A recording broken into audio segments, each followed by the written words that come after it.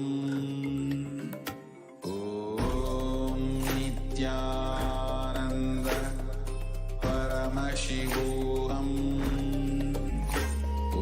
Om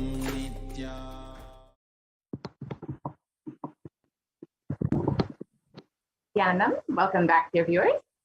Now we will be entering into the next part of the segment where we will understand some of the revelations made by the Parashakti. So let us enter into this segment and see what Devi has revealed.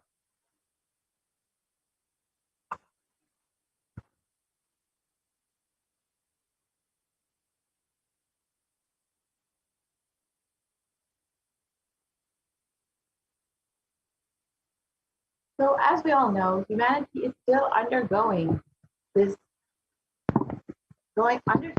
after effects of this cosmic deluge, and thousands of deaths due to the global pandemic and emerging fungal epidemic, along with record numbers of natural disasters, have taken a huge toll on humanity's collective psyche, leading to an increase in poverty, malnutrition, depression, and mental health issues. What has caused this? Who's behind this? How could we have avoided this? What is the solution for this? In this segment, let us go through an analysis of Devi Parashakti's revelations on the cause and solution of this pralaya, this cosmic deluge. And as we know, the world has been suffering greatly from this pandemic, with over 4 million deaths due to COVID-19 and over 175 million people being infected with COVID-19, and the worst affected countries, US, India, and Brazil. And within India alone, there have been over 29 million cases of COVID-19 and over 374,000 deaths, and nearly 75 million people falling into poverty since the beginning of this pandemic. And India is not only suffering from this pandemic, but even a suicide epidemic. India is the sixth most depressed country in the world, with 6.5% of the population suffering from some form of mental illness, and a suicide rate of 10.9 for every 1 lakh people. Suicide is one of the biggest causes of death within the age group of 15 to 24.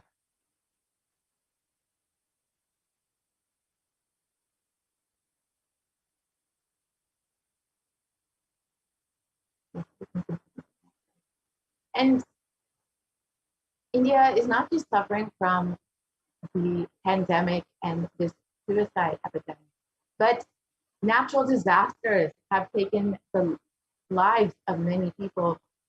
The cyclone in Kerala has affected thousands, and the recent floods in Maharashtra has also caused a huge toll on the community. And as India is suffering from these natural disasters, they also are gearing up for the third wave of COVID-19. So how could all of this been prevented? How could we have avoided this? Let us understand what Devi revealed on the 31st of May, 2021.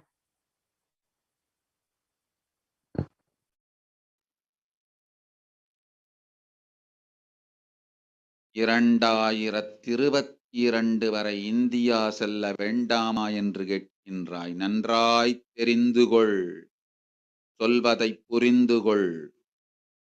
இந்த பெருநரகமான கிருமி போஜனம்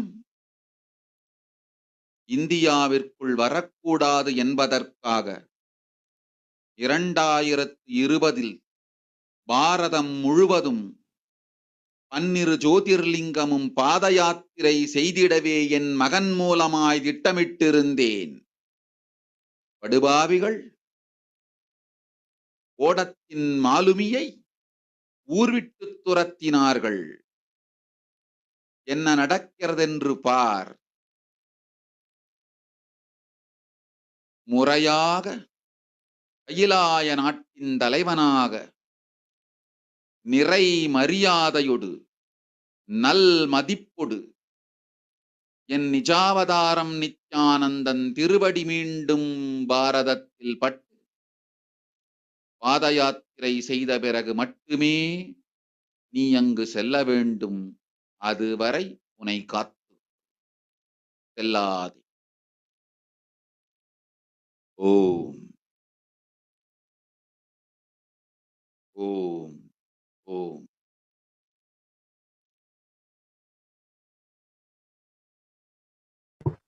So the translation of Devi Parashakti's revelation for this huge Kirmi Bojanam hell not come to India. In 2020 itself, I had planned to do the Padayatra throughout India and the 12 Jyotirlingas through my son Swamiji. They chased the captain of the ship out of the country to see what is going to happen.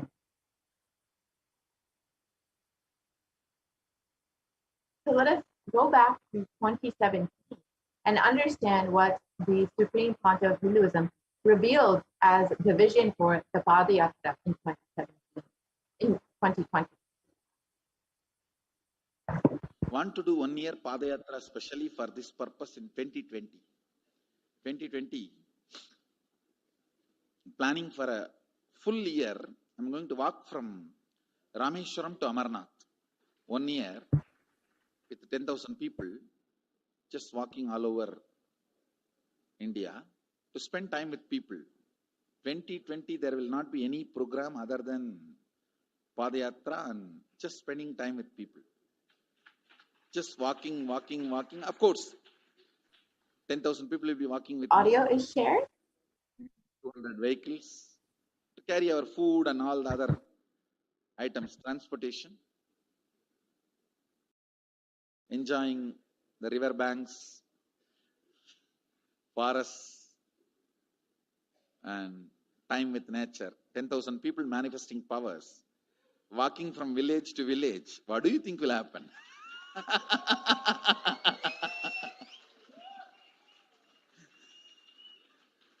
The scene of Buddhism spreading will be repeated now. How the Buddhism spread. 10,000 monks. We volunteered to share the audio. Village, what will happen? That's only monks. Your power manifesting. We will be right back at this slide. So the Supreme Pontiff of Hinduism revealed that in 2020, the Padayatra that was planned was to take place from South India, from Kanyakumari, India. And this Padayatra was going to be led by the Supreme Pontiff of Hinduism with 10,000 disciples, 10,000 power manifestors, and they were going to attend to people and meet people where they are, ready to be on the ground, giving solutions for every single person. So let us hear what the Supreme Pontiff of Hinduism had envisioned for this Padayatra. Want to do 1 year Padayatra specially for this purpose in 2020. 2020, planning for a full year. I'm going to walk from Rameshwaram to Amarnath. 1 year with 10,000 people, just walking all over India to spend time with people. 2020, there will not be any program other than Padayatra and just spending time with people. Just walking. Of course, 10,000 people will be walking with me. Maybe 200 vehicles to carry our food and all the other items, transportation. Enjoying the river banks, forests, and time with nature. 10,000 people manifesting powers, walking from village to village. What do you think will happen?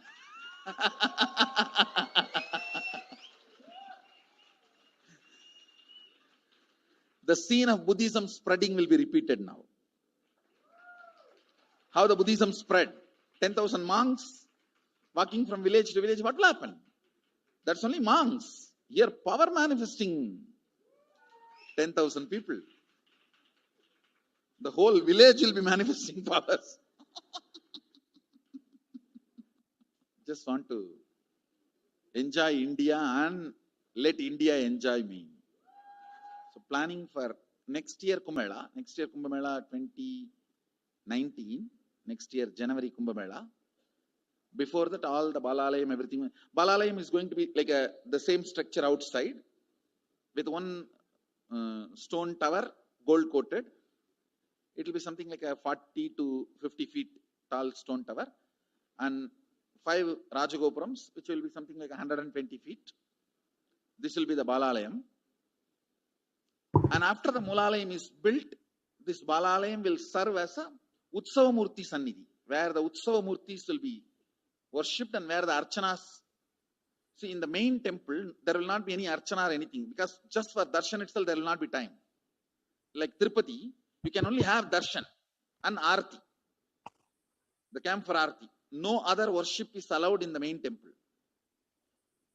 Because 12 Abhishekam is going to happen, 12 Kala Abhishekams. So continuously the rituals will be going on. People can have only Darshan. They will not be able to involve themselves in any ritual. Other than Darshan, nothing else will be allowed.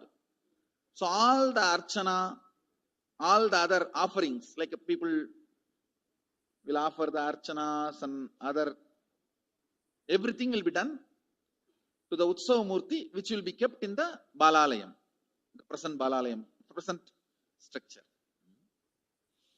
So people can spend time here. That will be more like a main darshan. This will be like energy darshan, where you can give letter, get response. So by next year, the Balalayam will be ready. So 2019 full year, I will be conducting the programs and everything. 2020 will be the one full year Padayatra, walking. From next year, Jayanti, means 2019's Jayanti to 2020's Jayanti. Full year, Jayanti to Jayanti will be Padayatra. Before that, we will make 10,000 people power manifestors. It will be sannyasi, brahmachari, grihastha, all put together. 10,000 people will be walking. It will be. I think that is the only way the revival of Sanatana Hindu Dharma can be done. I need to get into the ground where people can see me, where they are living. I can't be waiting, I am living. Now I am sitting in one place to prepare these 10,000 people and make this science completely user-friendly. For that only I am sitting and working. So I have given 2 years for me now, 2018 and 2019. So 2020, before that 10,000 people will be ready to walk with me, manifesting powers. We will literally solve every person's problem in every village. The way we are walking, the path, route we are taking, physical healing or mental healing, or it's a too big visualization. How will you visualize? What will happen if 10,000 power manifestors enter into a village and ask people, tell me your problem now, come on, let's sort it out. Understand, 1,200 years before in Tiruvannamalai temple. And three concepts of preparing people for this Padayatra since the age of 10, enriching people and preparing them to save them from this pralaya. And from that age, the supreme concept of Hinduism has been enriching and initiating the masses into the science of enlightenment through powerful discourses, initiations, and darshans. And here in the next several photos, you'll see the various programs that the Supreme Pontiff of Hinduism has been conducting for the past 26 years. You can see the program in 2005 in Vellore, Tamil Nadu, where the Supreme Pontiff of Hinduism is initiating thousands of people in Rasipuram in Tamil Nadu in 2005, and Namakkal in 2005. And in each photo, you can see how many people are gathered to be blessed by the Supreme Consciousness of Hinduism. Here in Salem in 2005,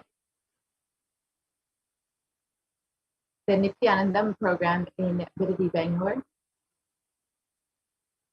the Birth Star celebrations in Tiruvannamalai in 2005, and here again, how many people are gathered, the Jayanti celebrations in the Adi Kailasha Sarvajnika, the again Jayanti celebrations in Tiruvannamalai, and the Nithyananda Spurana program in Chennai in 2006, the Adi Kailasha Sarvajnika on Guru Purnima Day in 2006,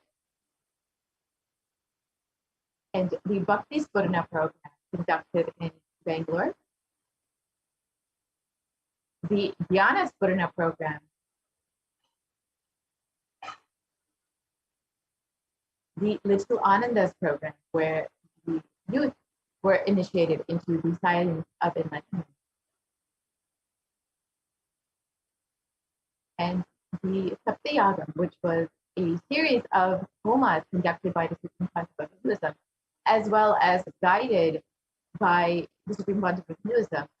Thousands participated in this homa and were blessed to be guided into these several homas.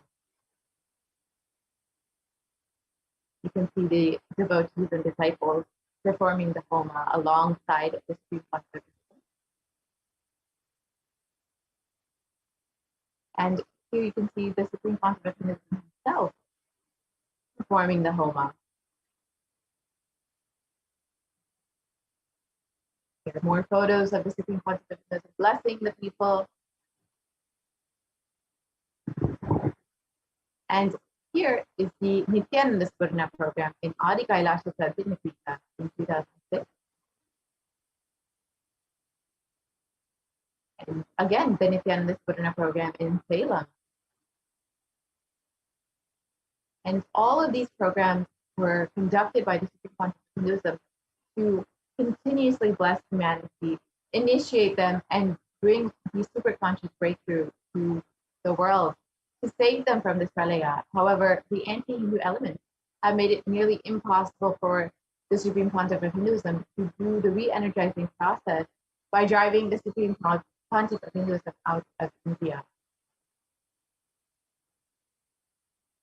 Here, let us listen to the solution revealed by Devi Parashakti on the 31st of May 2020.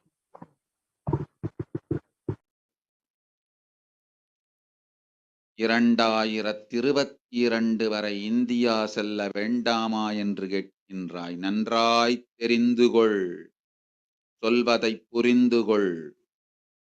இந்த பெருநரகமான கிருமி போஜனம்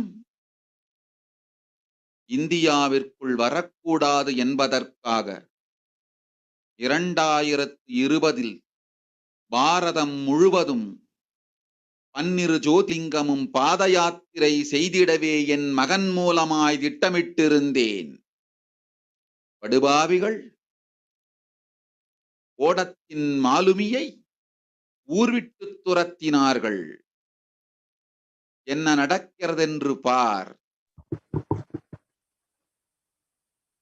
முறையாக கைலாய நாட்டின் தலைவனாக நிறை மரியாதையொடு நல் மதிப்பொடு என் நிஜாவதாரம் நித்யானந்தன் திருவடி மீண்டும் பாரதத்தில் பட்டு பாத யாத்திரை செய்த பிறகு மட்டுமே நீ அங்கு செல்ல வேண்டும். அதுவரை உன்னை காத்து செல்லாதே. ஓம் ஓம் ஓம். And the translation of what the Supreme Pontiff of Hinduism revealed, the Devi revealed that the Supreme Pontiff of Hinduism would need to be able to do the re-energizing process of the 12 Jyotirlinga for the pandemic, this pralaya, to end. And as we look around, we see so much of suffering, so much of destruction. And we see what the great rishis of our Vedic civilization forewarned as this Kali Yuga. The Kali Yuga is the worst of the four yugas, where man will be his own worst enemy. Sage Vyasa has recorded this in the Kurma Purana. Let us look at the translation. This Kali Yuga is the worst of the four yugas in all the world. People are sinful and forget the dharma of the four varanas and the four ashramas. In fact, men are so sinful that no prescribed penance atones for their great sins. The only place which is free from such sins is this great sacred city of Varanasi, the Mahapuri. And the Kurma Purana continues on that Lord Rudra is, Paramashiva himself is the avatar for this Kali Yuga. And it states that Brahma is the presiding divinity or Devata for the Krita Yuga, the first cycle of time. In the Treta Yuga, the second cycle of time, it is Bhagavan Ravi, Surya, in which appeared Sri Rama. In the Dvapara Yuga, the third cycle of time, the presiding divinity is Vishnu.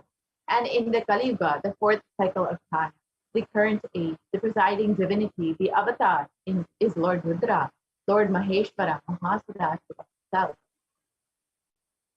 And on the 2nd of January, 1978, out of his deepest compassion to protect humanity, Paramashiva himself descended into the human body in the Nijavatara of the supreme concept of Hinduism, Jagat Guru Mahasanidanam, His Divine Holiness, Bhagavan Nithyananda Paramashivam. And if the supreme concept of Hinduism, if Paramashiva himself had waited even one more year, it would have been too late for humanity. 1979 would have been too late. So let us understand what that means in the supreme concept of Hinduism's own words.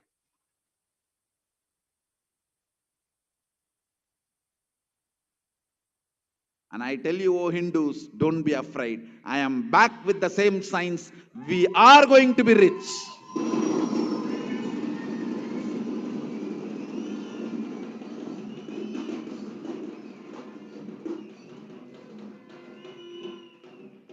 It is not lost. Just the last minute climax. Before it was going to be put off, have happened.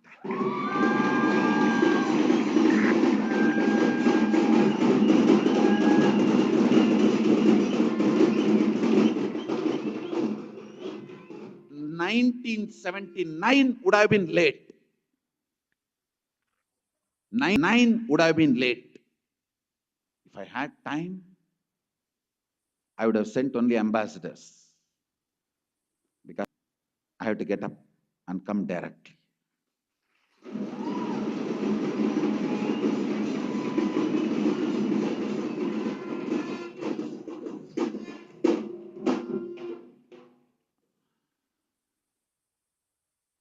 O Hindus, feel blessed. Science is not dead. It is available. I have everything needed to bring that science back to life and establish its legitimacy.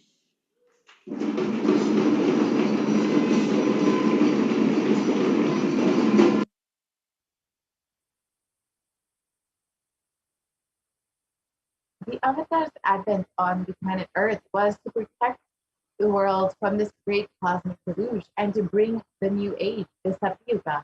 So let us listen to what Devi Parashakti has revealed about this.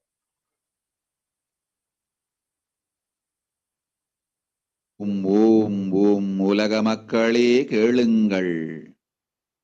கலி முற்றி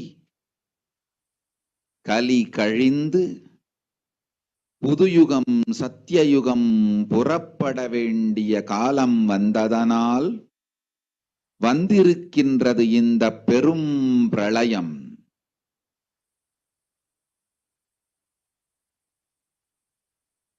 கவலை வேண்டாம் மக்களே.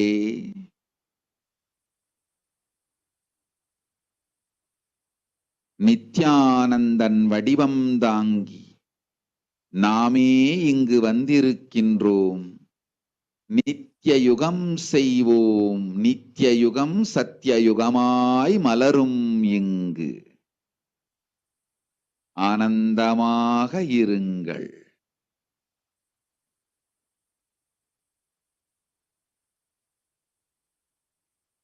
Devi reveals that people of the world listen. Kali Yuga has matured, and over time it has come for Satya Yuga to happen. So this great pralaya has come. Don't worry, people, in the form of Nithyananda. I myself have come. I will make Nitya Yuga. Nitya Yuga will blossom as Satya Yuga. Be blissful. And the great cosmic mother continues on. For this huge hell, Kudumi Bojanam not to come to India. 2020, I had planned to do the Padayatra throughout India in the 12 Jyotirlingas through my son Swamiji. And in order to prepare for this Padayatra, the avatar began the Padayatra at the mere age of 10. And the Supreme Pontiff of Hinduism began enriching people one person at a time with the truth from the sacred scriptures and the secrets of higher living.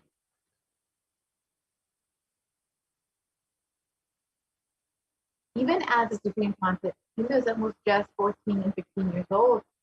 His classmates all remember the Padayatra that the Supreme Pontiff of Hinduism led them from Guriyatam, Tamil Nadu to Tirunamalai, his birthplace, and a huge pilgrimage site. And when the Supreme Pontiff of Hinduism was just 19 years old and at the Ramakrishna Math, the Supreme Pontiff of Hinduism led his fellow monks at Ramakrishna Math on a unforgettable Padayatra from Chennai to Tirunamalai, his birthplace.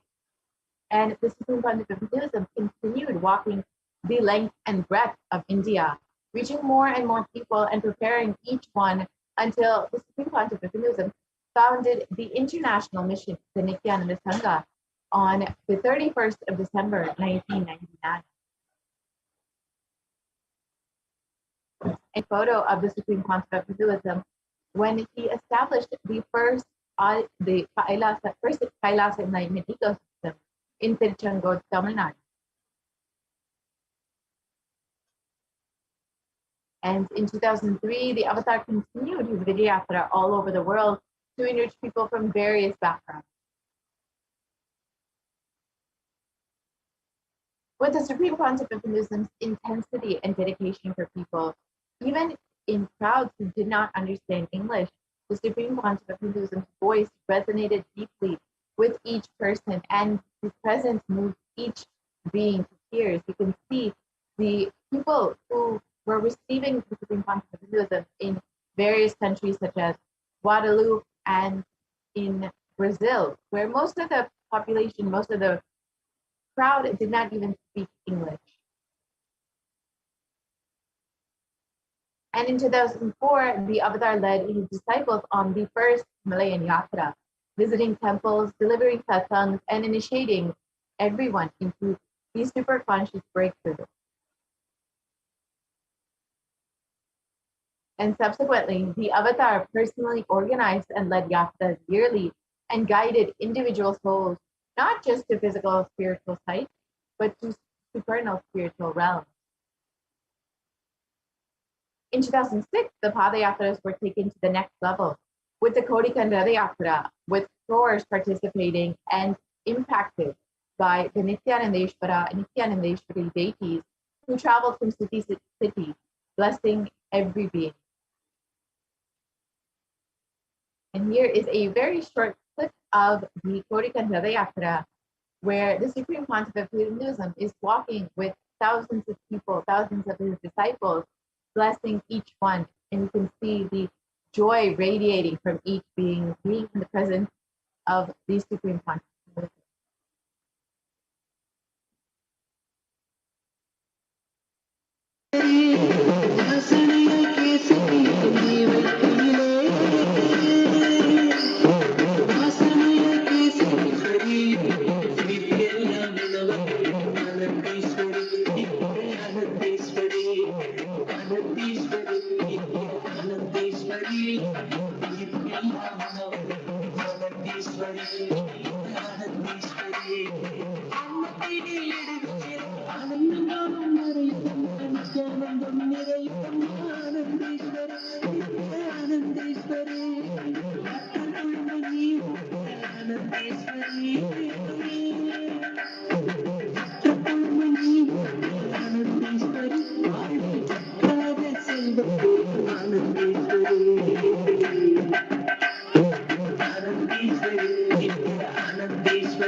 And the Padayatra, the Gauriya Nithyananda, culminated in the consecration and inauguration of the Garva Mandir, the sanctum sanctorum for Nithyanandeshwara and Nithyanandeshwari, and the Swayambhulinga in Adi Kailash, Bangalore in South India.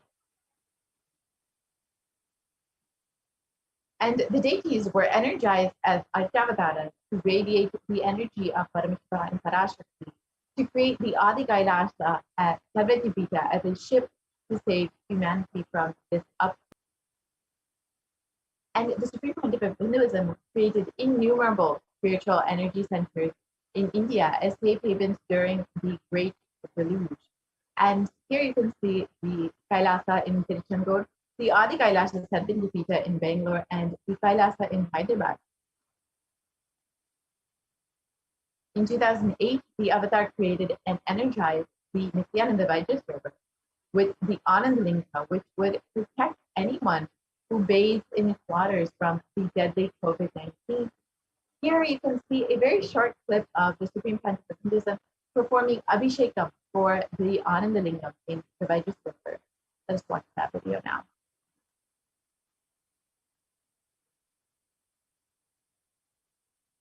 जनमस्सहस्राक्षाय च शतधन्वने जनमो गिरिशाय विष्टाय जनमो मीढुष्टमाय च शुमते जनमो क्रस्वाय च वामनाय जनमो बृहते च वर्षीयते जनमो वृद्धाय च संवृद्धने जनमो अग्र्याय च प्रथमाय जनम आशवे च जिराय जनम शीघ्रियाय च शीघ्राय च नम ऊर्ण्याय च वस्वन्याय च नम स्रोतस्याय च दीप्याय च नमो ज्येष्ठाय च कनिष्ठाय च नमः पूर्वजाय च परजाय च नमो मध्यमाय च पगल्भाय च नमो च गण्याय च बुद्ध्याय च नमः सोभ्याय च प्रतिसर्याय च नमो याम्याय च क्षेम्याय च नमः उर्वर्याय च खल्याय च नमः श्रोप्याय च वसान्याय च नमो वन्याय च कक्ष्याय च नमः श्रवाय च प्रतिश्रवाय च नमः आशुषेणाय च आशुरथाय च नमः शूराय च अवभिन्दते च नमो वर्मिणे च वरुथिने च नमो बिल्मिने च कवथिने च नमः श्रुताय च श्रुतसेनाय च नमो दुन्दुभ्याय च हनन्याय च नमो धृष्णवे च प्रवृषाय च नमो दूताय च प्रहिताय च नमो निषङ्गिने च बुद्धिमते च नमस्तीक्षेषवे च इधिने च नमस्वायुधाय च सुधन्वने च नमस्कृत्याय च पथ्याय च नमः काट्याय च नीप्याय च नमः सूप्याय च सर्वस्याय च नमो नाद्याय च वैशन्ताय च नमः कूप्याय च वट्याय च नमो वर्ष्याय च नमो मेघ्याय च विद्युत्याय च नमः ईर्ध्याय च तप्याय च नमो वात्याय च रेश्म्याय च नमो वास्तव्याय च वास्तुपाय च ओम नमः सोमाय च रुद्राय च नमः ताम्राय च अरुणाय च नमः शृंगाय च वशुपतये च नमः उग्राय च भीमाय च नमो अग्रे वधाय च दूरे वधाय च नमो हन्त्रे च हन्यसे च नमो वृक्षेभ्यो हरिकेशेभ्यो नमस्ताराय नमः शम्भवे च मयोभवे च नमः शङ्कराय च मयस्कराय च नमः शिवाय च शिवतराय च नमः तीर्थ्याय च पूल्याय च नमः पार्याय च वार्याय च नमः प्रतरणाय च उत्तरणाय च नमः आतार्याय च लात्याय च नमः शिष्याय च फेन्याय च नमस्य कत्याय च प्रवाह्याय च नमः इरण्याय च प्रपत्याय च नमः किगंशिलाय च क्षेणाय च नमः कपर्दिने च पुलस्तये च नमो गोष्ट्याय च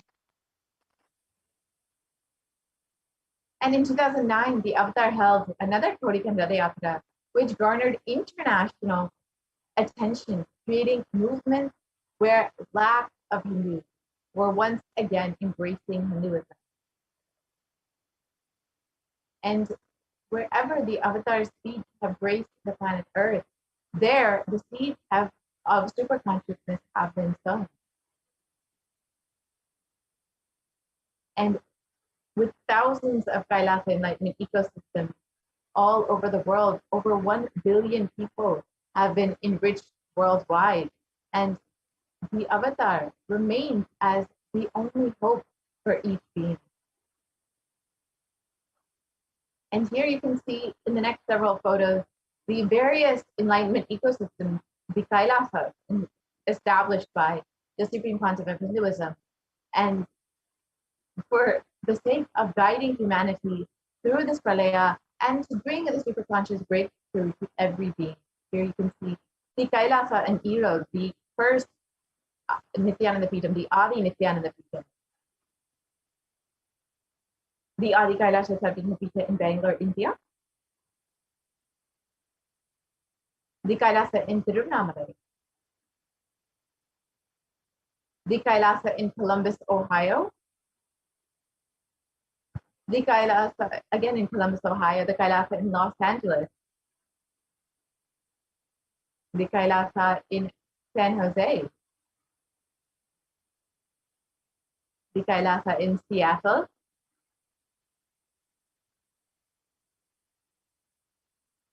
The Kailasa in Houston, Texas. The Kailasa in Charlotte, North Carolina.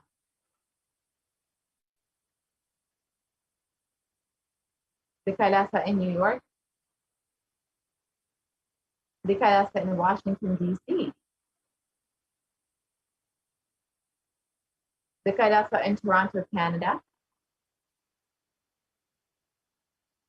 The, again, Kailasa in Toronto. The Kailasa in Oklahoma City, which was personally established by the Supreme Pontiff of Hinduism in 2007. The Kailasa in Phoenix, Arizona.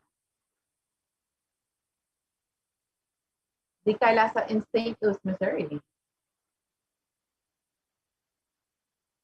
The Kailasa in Oman. The Kailasa in Dubai.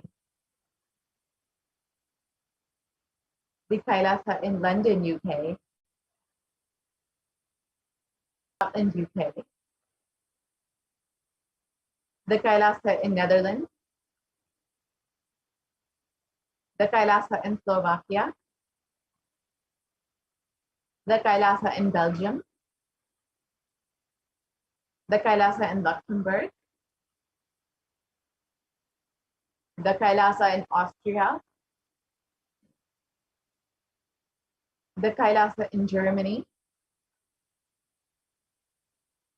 The Kailasa in Italy. The Kailasa in France. The Kailasa in Switzerland. The Kailasa in Mauritius. The Kailasa in South Africa. The Kailasa in Salem.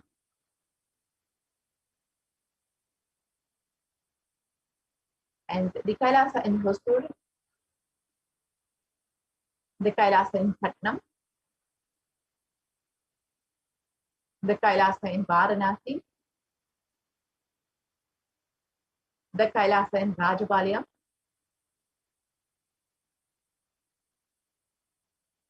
The Kailasa in Hyderabad. The Kailasa in Gujarat, which is the Yogi Conservative Vidyapita. The Kailasa in Tiruvamur. The Kailasa in Alankulam. The Kailasa in Tambaram, Chennai. In Avadi, Chennai. And more photos of the Kailasa in Chennai. And the Kailasa in Melbourne, Australia. The Kailasa in New Zealand. The Kailasa in Singapore. The Kailasa in Kuala Lumpur, Malaysia. The Kailasa in Guadeloupe, South America. And all of these Kailasas, all of these enlightenment ecosystems were created by the Supreme Pontiff of Hinduism for the sake of ensuring that humanity survives this pralaya, to ensure that every being is having the superconscious breakthrough, each of these Kailas enlightenment ecosystems were created to individually attend to people, to create a community and place for each person to experience the superconscious breakthrough. And the Supreme Pontificate of Hinduism has been working tirelessly over the past 27 years for bringing the superconscious breakthrough to the world and to guide them through this pralaya into the new age, into the Satya Yuga. So with this, we will be concluding this part of the program, and we can move into the next part of the program where we will understand some of the offerings that we can make to Devi Parashakti. As we know, Devi has been guiding each one of us, has been attending to each one of us, individually blessing, individually taking care of all of us throughout this pandemic, throughout this pralaya, to ensure that we are taken care of, literally holding our hand for the past several months. And if you are just overflowing with gratitude and love for Devi's happening in your life, then you are welcome to stay tuned for the next segment, where you can hear some of the offerings that you can make to Devi Parashakti in order to show your gratitude and love for her. So we will be right back after a very quick break and enter into this next segment.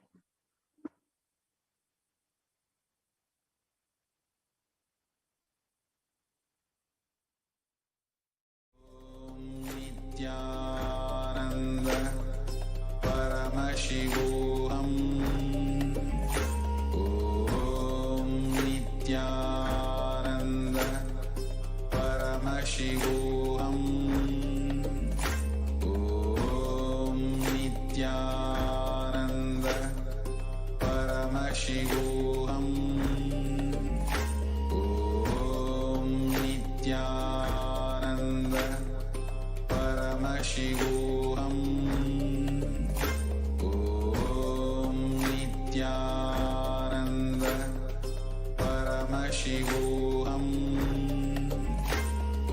Om Nithyananda Paramashivoham. Om Nithyananda Paramashivoham. Om Nithyananda Paramashivoham. Om Nithyananda Paramashivoham. Om Nithyananda Paramashivoham. Om Nithyananda Paramashivoham. Om Nithyananda Paramashivoham. Om Nithyananda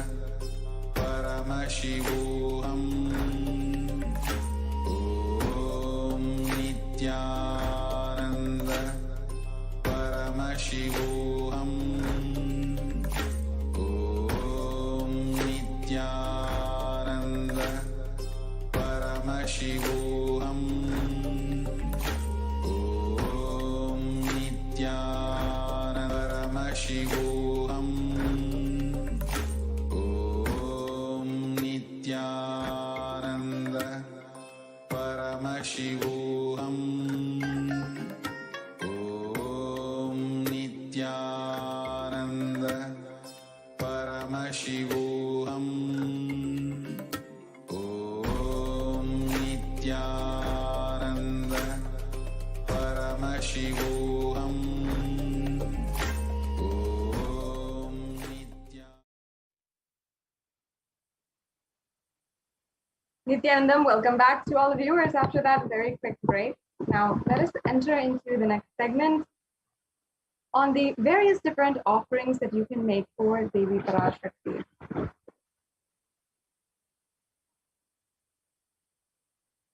I welcome each and every one of you once again, and hope that you have been far. And if you want to share your experiences, I invite each and every one of you to share in the comments section about how your experience has been thus far. And Also, if you have already had the darshan of Devi Parashakti and you have interacted with Devi Parashakti, as in you've asked a question and Devi Parashakti herself has graced you with an answer in your life, and how that has happened. What was your experience?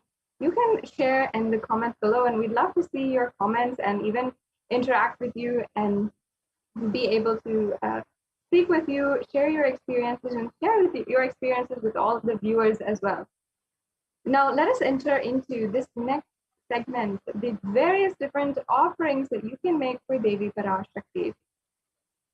An offering in Sanatana Hindu Dharma, in our tradition, is a giving of a divine gift of pure love, devotion, and oneness.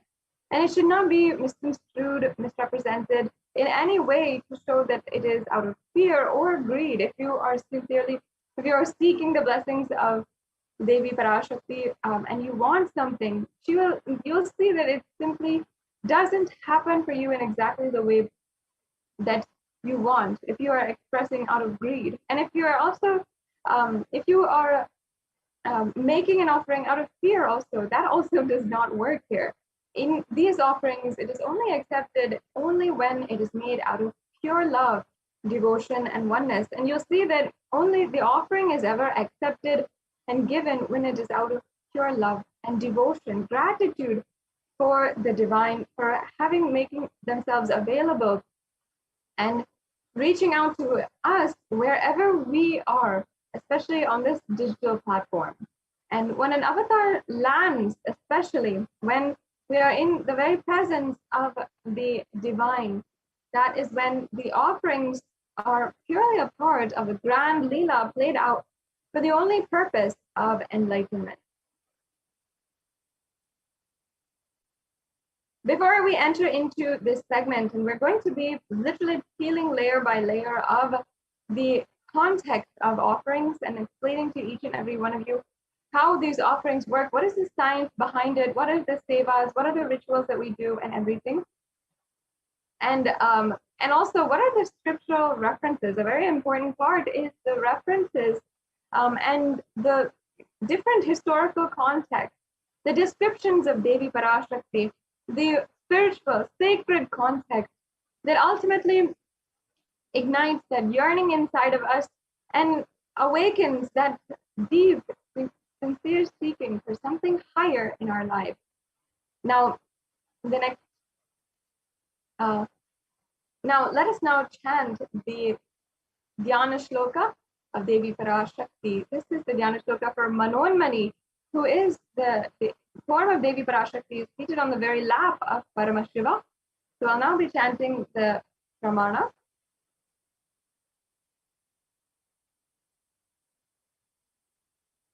Indunivabeda karavahni nayanam syat pankajavarabayaj pakshasarayuktam angahimabhushana vichitravasanam syat tungamukutojjalamarupam.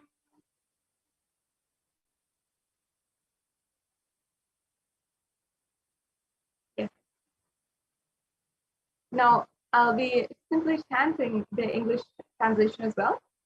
Moonlight face holding the Vedas on hand, fire in eyes with lotus flower, gracing hands and blessing hands.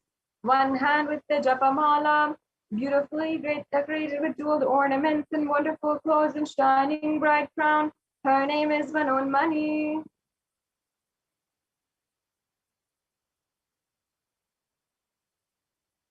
And the next is the Dhyana Shloka, again for Devi Parashakti, in the form of Manonmani. ध्याये देवीं त्रिनेत्रां शशिनिभवदनां वेदहस्तां ददानां सव्ये पद्मं वरदमपरे चाभयं चाक्षमालां दिव्यैराभरणैर्विभूषिततनुं ब्रह्मादिभिः पूजितां देवीमेव मनोन्मनिं प्रतिदिनं कामत्रदात्रीं शुभाम्. And now once again the English translation. I meditate on Devi with 3 eyes going like the moon and holding the Veda, lotus embracing with blessing and gracing hands. She is wearing beautiful ornaments and she is worshipped by Brahma and other gods and showers auspicious boons for all actions every day.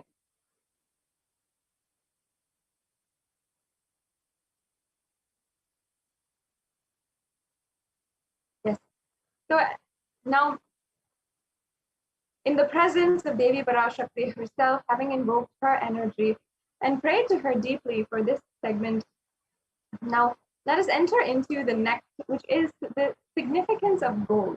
You'll see that many of the offerings that we have today is in gold, and many of them are very sacred gold offerings with so much of spiritual context.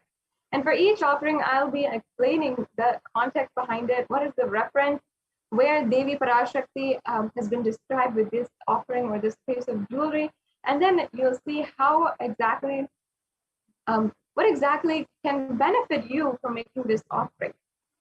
And there is a higher context behind why the gold is used as a way that we offer. And the spiritual sacred context we wanted to explain so that you understand that before we enter into any of these offerings. So there's a verse from the Atharva Veda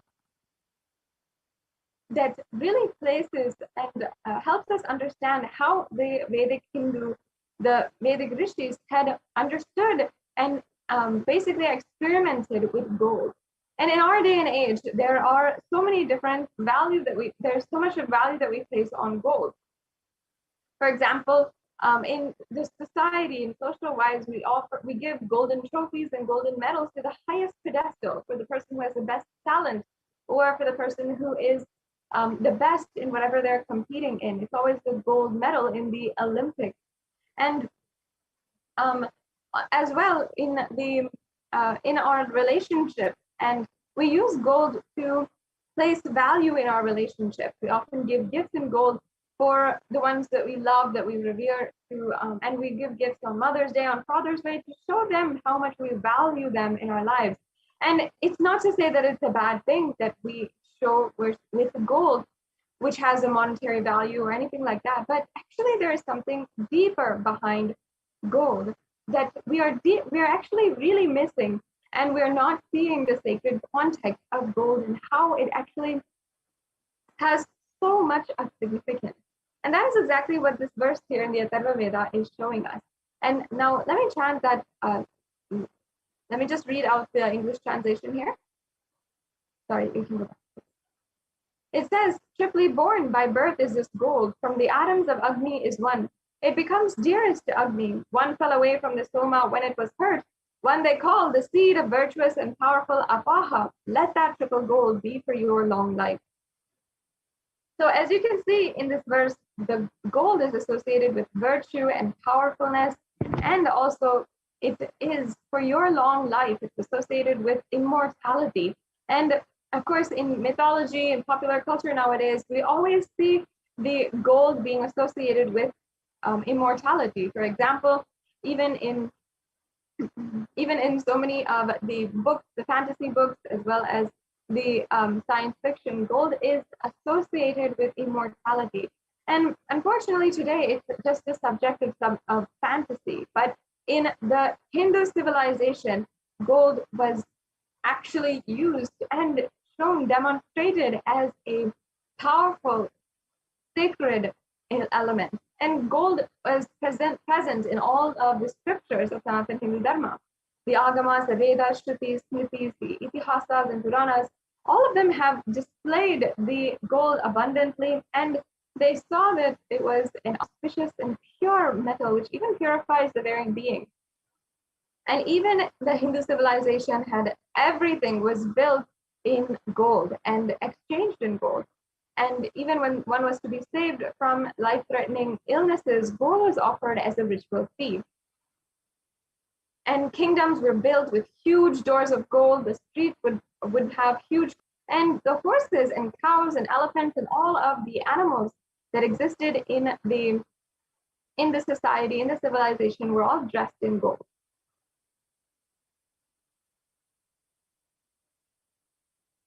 And so therefore, Hindu civilization thrived on the banks of rivers of gold, and it was called the Hiranyamaya, the river of gold, the Indus River.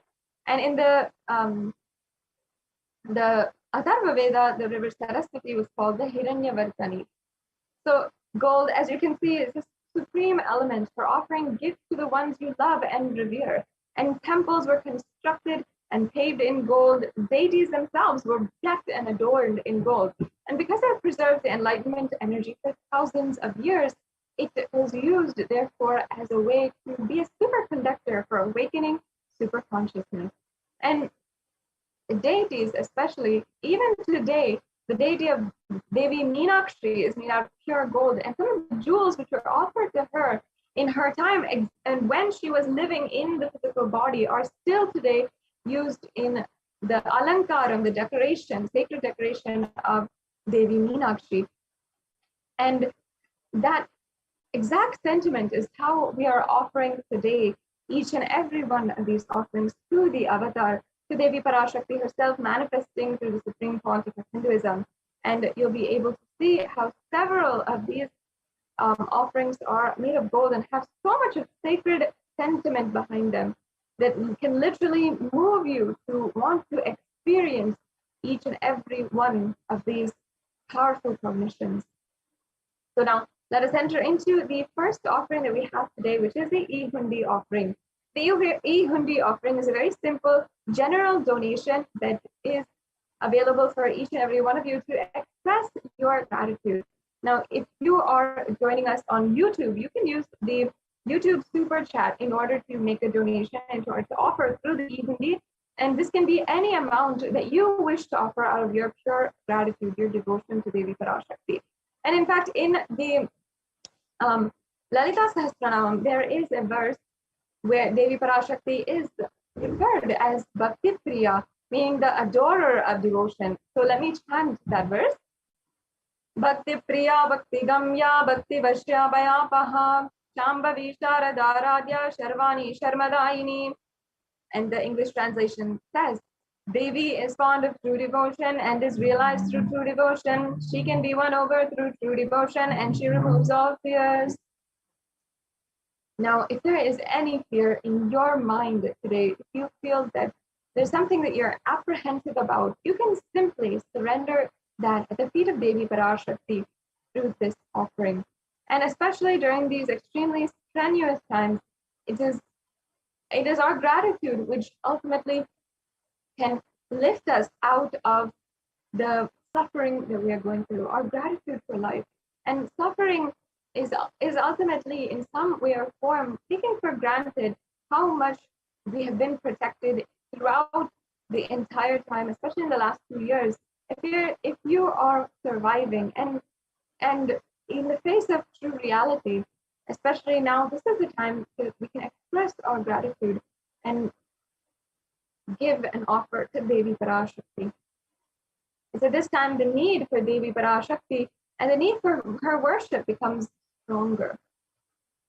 Now, if there's something that you would like to deeply pray for, if there's something that you are trying to manifest into your reality very sincerely, then you can offer the Sankalpa chanting. And the Devi Mahatmyam is actually one of the longest, most elaborate glories of the goddesses, where it recorded the various different battles that Devi Parashakti had undertaken in order to save humanity, save the whole world from negative forces that were plaguing society. And in that, in chapter 12, verse 34, there's a verse that speaks on Devi Parashakti's enchanting greatness. It actually says, the goddess enchants this universe and she herself gives birth to this universe. That goddess, being prayed without interest in anything, gives the knowledge that leads to salvation and gives wealth in the materialistic sense. So today you can offer the Sankalpa and bless the person who is offering with all the fruition of the desires and wishes that you are yearning for.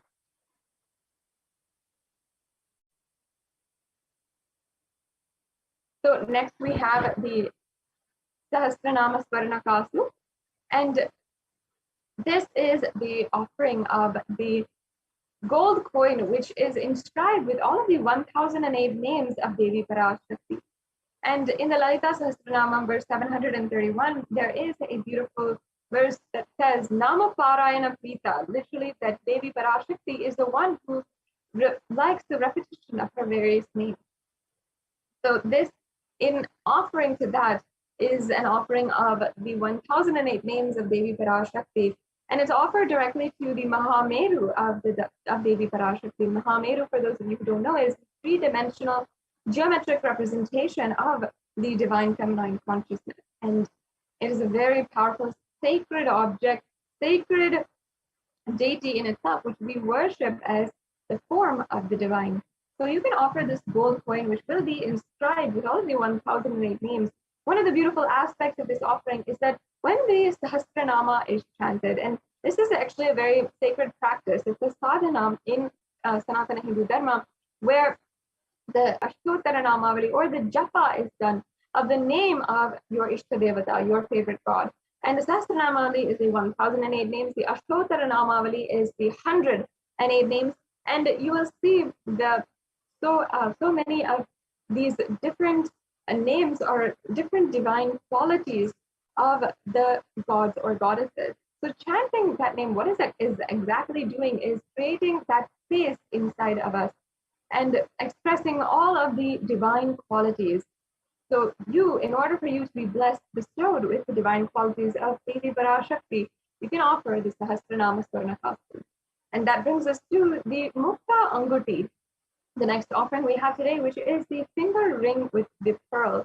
And there is a beautiful verse from the Meenakshi Pancharatnam where it describes Meenakshi as Mukta Harana, meaning the one who is adorned with pearls. So let me chant that verse from the Meenakshi Pancharatnam. Mukta Harana Lasat Ruchiram Purnendu Vaktra Prabham Chinjannu Purikinkini Manidaram Padma Prabhavasuram Sarvavita Palapradam Gisutam Vani Rama Sevitam Meenakshim Pranatosmi Santatamaham Karunyavaram Nidim.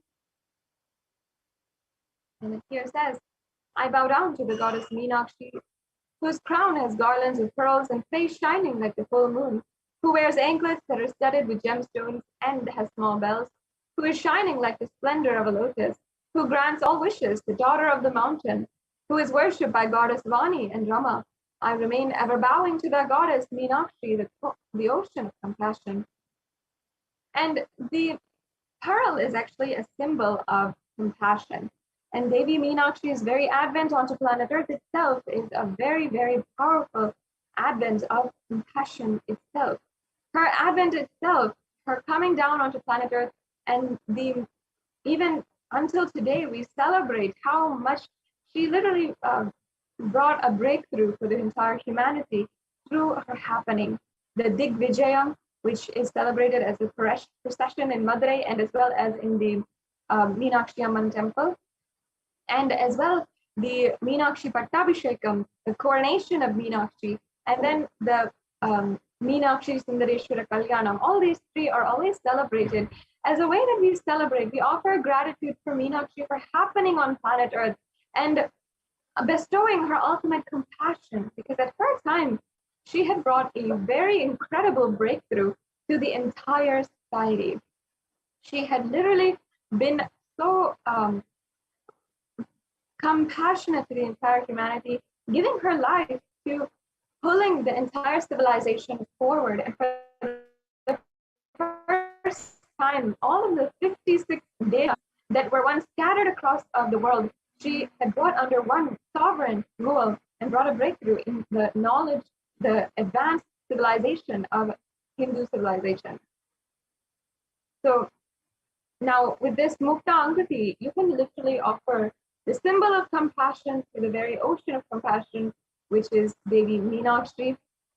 And you can offer this pearl ring in order to be bestowed with the very same compassion in all of your ambition to literally manifest Kailasa in your life, or whatever it may be that is your ambition to achieve in this lifetime. Yes, and we have the next offering here, which is the golden lotus. And in the Kamik Agama, there's a beautiful verse where it says that all of these kalashas should be wound around with a suitable thread and covered with a new cloth, and they should be adorned with a flower made of gold, and lotus flower made of gold. And here, as you can see, the lotus flower is referred in the worship of Paramashiva. This is just one of hundreds of various different references for the lotus and for the use of the lotus in the worship of Paramashiva. And there's so many different references. And not only that, in many of the art, the architecture, the lotus is always used as a symbol of the divine. In fact, even the chakras, when they are open, the chakras meaning the energy in the science of consciousness in Sanatana Hindu Dharma, even each of one of these energy centers is represented by a lotus. When it is in its full open form, it has different petals of very deep significance the lotus it carries. And if we can go on describing that, how it has so many different aspects, how it's so divine. But one of the most valuable qualities that we see in the lotus, and why it's considered divine in Sanatana Hindu Dharma, is because the lotus retains its divine qualities and demonstrates resilience in every single adverse situation that it goes through. No matter what happens, it has the ability to retain its elegance, its beauty, its radiance, and still continue on to live in whatever environment it might be in. And there's actually been so many different ways that we have seen how the lotus has a property of retaining its qualities, even though it might be even growing in polluted waters as well. That is why the lotus is considered as a divine flower and a most supreme offering to the divine. So you can offer this gold in any size which you wish and be blessed to have the state, space, powers, and being of Devi in your inner space in any adverse situation in your life.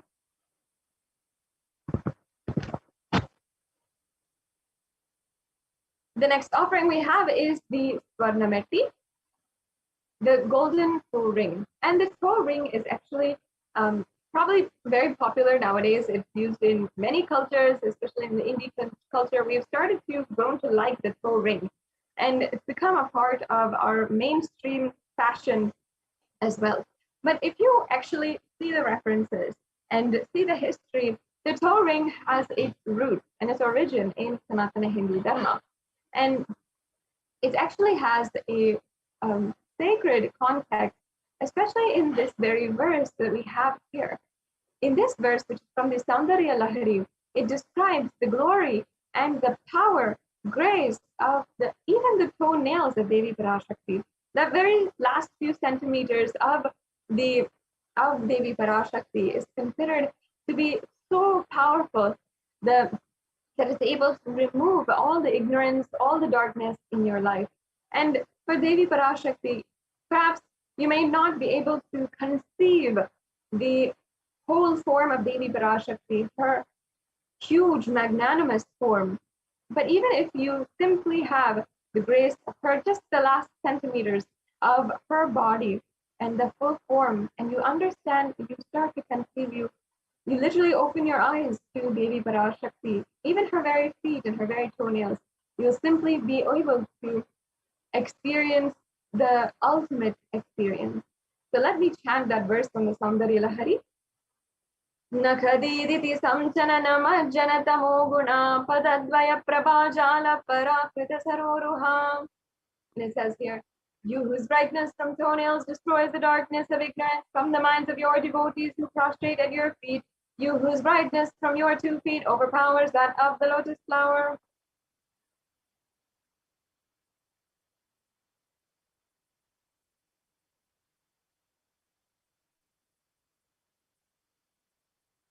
Now, you can offer this toe ring to Devi Parashakti. The toe ring is there to adorn those very toenails of Devi Parashakti, the very toenails which can literally liberate you from all darkness, from all ignorance in your life. So this meti is actually an offering to decorate, to beautify the toenails of Devi Parashakti.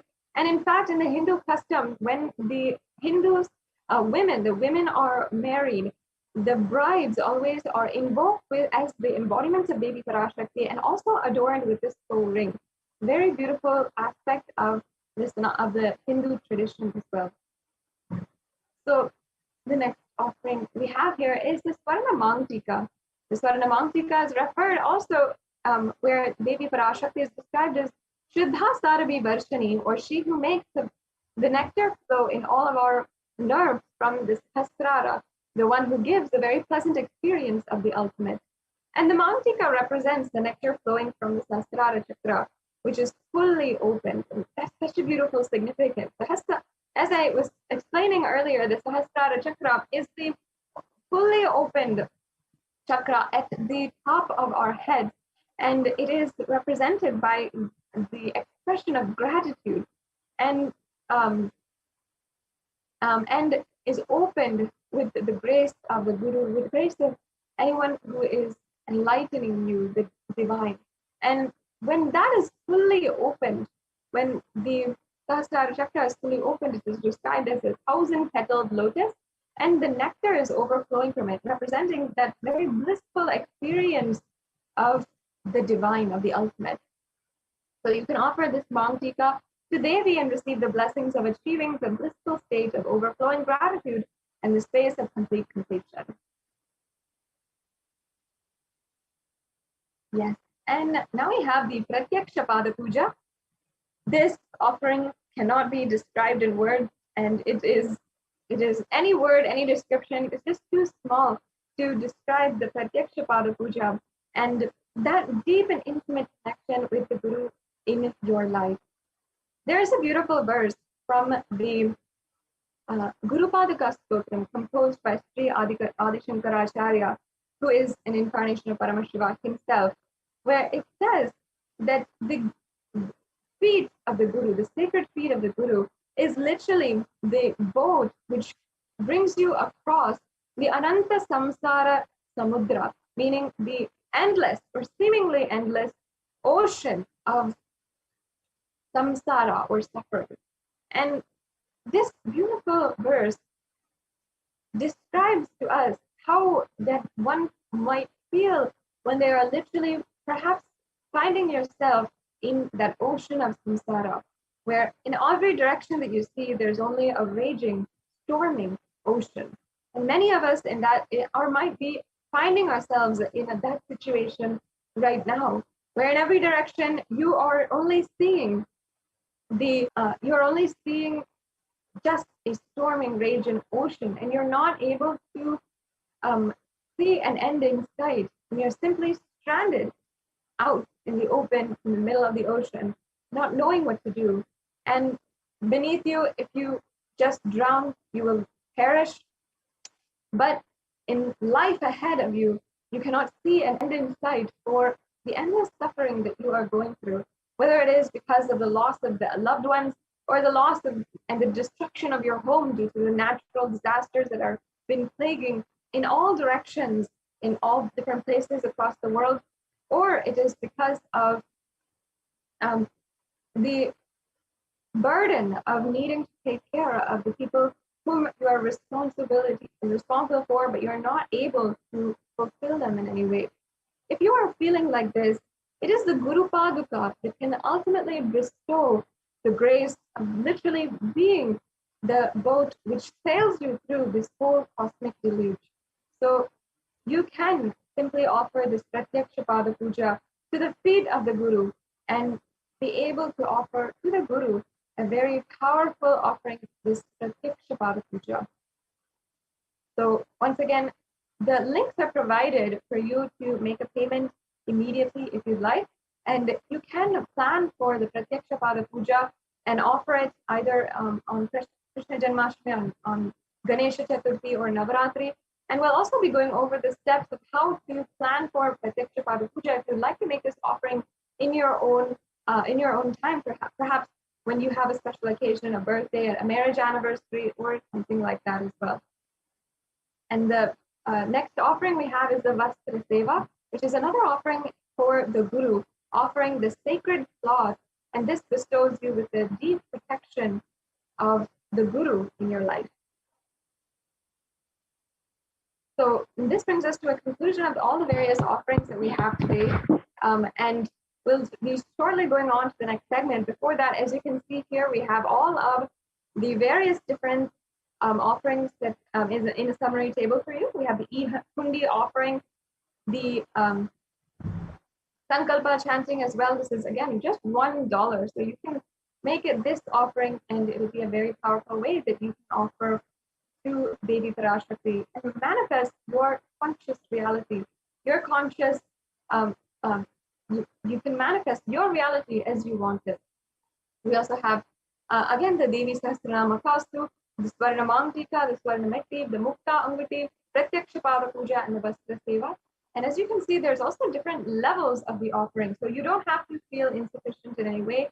You can make the level of offering which is comfortable for you at this moment. And perhaps one of these offerings has piqued your interest, has ignited your yearning and seeking for the ultimate. Especially the grace of Devi Parashakti is known no bounds, and her all compassionate blessings can manifest anything that you want in your reality. And whether it is long-lasting relationship or health that you are desiring, or wealth that you are desiring, or what it might be, take this opportunity now, and at least you can start to make the step towards getting ready for an offering. Get your gratitude to Devi Parashakti. And if you would like to make an offering in the future, perhaps, and start working towards making that offering, planning for it, then I invite you to fill out the registration form, tiny.cc/bhavasamadhi. And if you are interested in the offering, if you need help in manifesting, or if you need more details, you can go to the registration form, tiny.cc/bhavasamadhi. And please fill that out and make sure that you are filling out all the details, and you'll be able to know the details of the next offerings. And it's not just now that you can make the offering or immediately, you can always make the offerings for upcoming festivals, and even for your special occasion, for example, for your birthdays, for your friends or your family, or for your marriage anniversary, for whatever it is. This is a very beautiful way that is being offered to you wherever you are. You don't have to go to a Kailasa near you. You can simply offer through the two-way video conferencing, and you'll be given the details of how to tune in to the offerings made in the Nithyananda Paramashivam Devalaya in Adi Kailasa Sarvajnapita. So these are a very profound way to make an offering and connect with the deities that have so much of energy and are literally consecrated themselves to bring superconscious breakthrough for humanity. So I invite you all to ensure that you are filling out the form at tiny.cc/bhavasamadhi. And now, if you are ready to make a payment right now, that's amazing, that's awesome. So you can go to tiny.cc/devi-offerings, and you can ensure that you are filling out the payment details. So this is a very quick form and very quick process for you to make an offering. You'll be able to see the details for all the different offerings. You can select your offering, add that to your cart as we do in online shopping nowadays, and then you can fill out your billing details and your payment details. So this is just your payment gateway for making an offering and offering to Devi Parashakti today. You can make that immediately. You don't need to wait. You can do it online right now at the link provided, and you can offer any one of these offerings. It need not be substantial, and that need not be a huge amount of money that you're offering. You can offer whatever you're comfortable with. Your gratitude is completely accepted by Devi Parashakti. So go to the link provided in order to make a payment immediately. And also, after the payment, make sure, this is a mandatory step, you have to ensure that you are filling out the Sankalpa 2021 form. This form is very important, as it'll be taking in your names that should be chanted during the puja, and the names of yourself and your family members, as well as the different details that are required for the puja to be chanted, and to ensure that all of your family members are bestowed, and yourself, of course, are bestowed with the blessings of Devi Parashakti and the punya that is associated, that will come from offering these offerings. So now this brings us to a conclusion of today's program, and we'll be moving on to the next segment after a very quick break. I request if we can stay on this slide, and we can make sure that everyone is able to see the links for just a few minutes. And while we are getting ready for the next segment, the Supreme Council of Hinduism has been continuously guiding humanity and has literally implemented a very powerful policy in order to save millions of lives from the ongoing COVID pandemic. And a part of that is the multi-layer quarantine campuses opened up in India. And now we have Ma Dayami Swami, one of the representatives from the Adi Kailasa Sarvagna Peetham, joining us right now in order to share with us the various different details of this multi-layer quarantine campus that is being administered in Adi Kailasa Sarvagna Peetham, as well as 13 other Adinams in the whole of India, and serving the public with so many different ways to protect themselves during this pandemic. With, first of all, physical protection from the physical disease that is plaguing the whole humanity. Second, providing free Ayurvedic supplements in order to boost your immunity, and preventive measures that have been time tested from the Vedic scriptures, such as even the Pachepadani Vratam, different ways that you can simply boost your immunity and make yourself healthier in a time when health is not being even available for the basic in the basic necessities.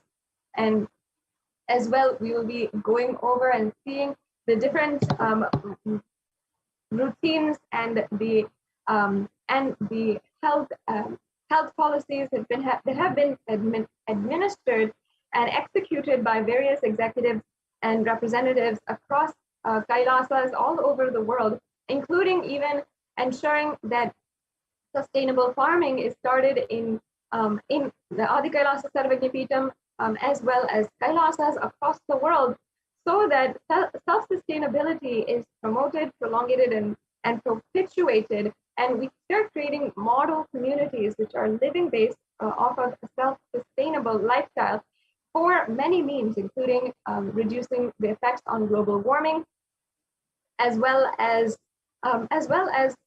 in a time when food shortage and starvation is very prevalent due to the backed up institutions and several different obstacles that are coming in the way of bringing food to people in vulnerable communities. The Supreme Council of Hinduism has initiated several different projects and spearheaded several different movements in order to aid the vulnerable communities who are suffering at the moment from food shortage and even starvation.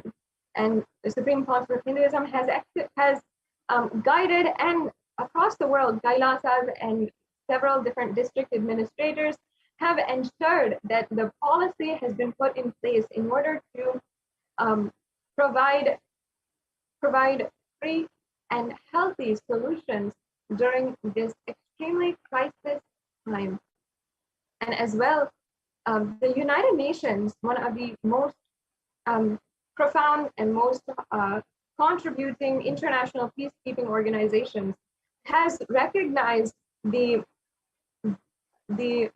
strategy and the policy put forth by the Supreme Council of Hinduism in order to tackle COVID-19 pandemic with Hindu multilateralism. So we'll now be entering into the next segment where we are going over each and every one of these details.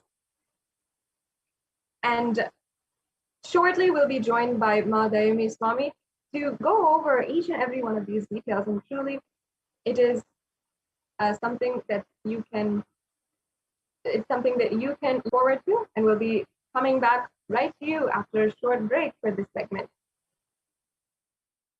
What I mean by the word e-Kailasa, simply,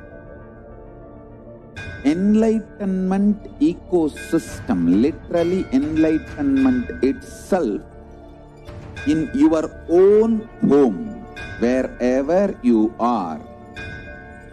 If you cannot come to Kailasa, it's okay. Kailasa can come to you. Kailasa coming to you is e-Kailasa.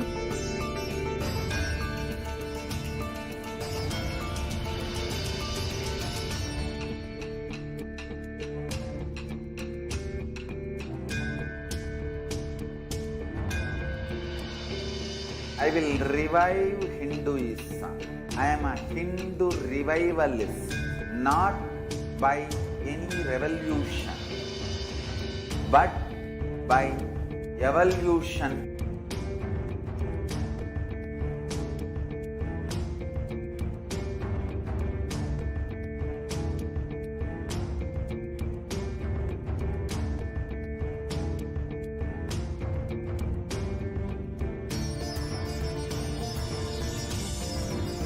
And setting model community.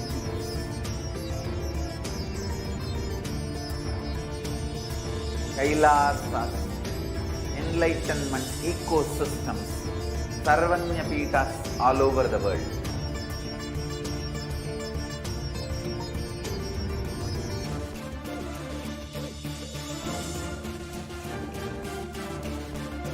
All powerful cognition, knowledge, only when you live power manifestation and possibilities manifestation happens. It's a fundamental truth.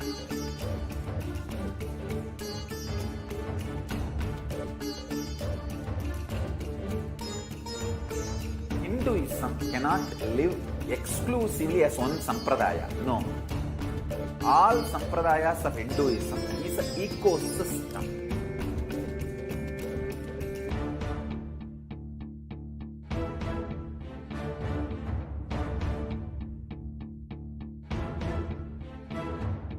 So don't keep quiet thinking that if one sampradaya is attacked, only that sampradaya is going to be affected. All of us are ecosystems.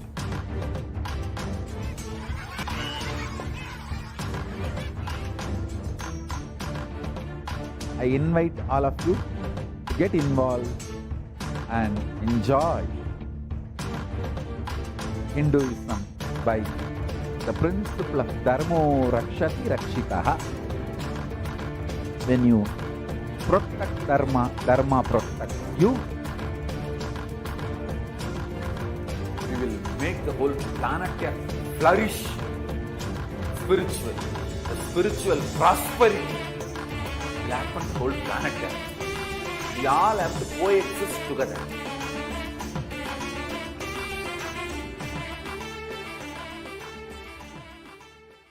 Just be alive for next 3 years. Don't die within next 3 years.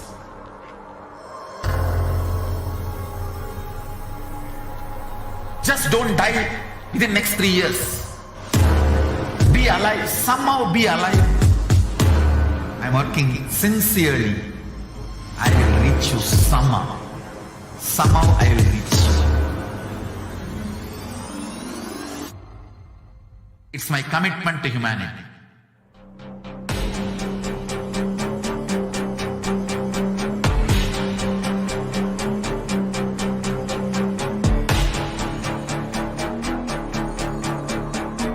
Just don't die within next 3 years. I will reach you wherever you are, whichever corner of the world you may be. I will reach you with enlightenment. You.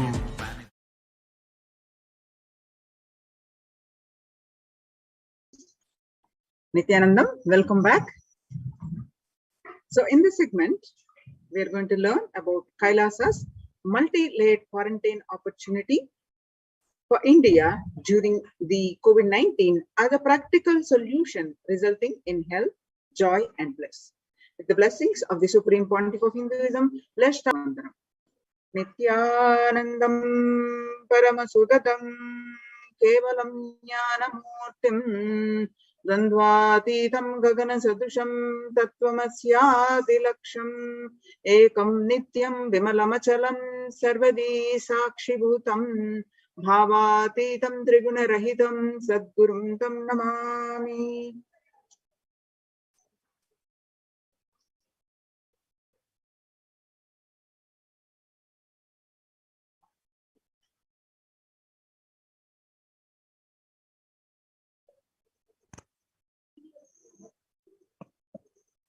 Yes. So on June 5th, 2021, Devi Parashakti revealed in Akashic readings that the status of the mental health of the world across, especially young adults, and the reports concerning the same and leading to many related issues, and what the report that the Adi Shaivit minority community submitted, and that has been published, and we are going to see in this segment.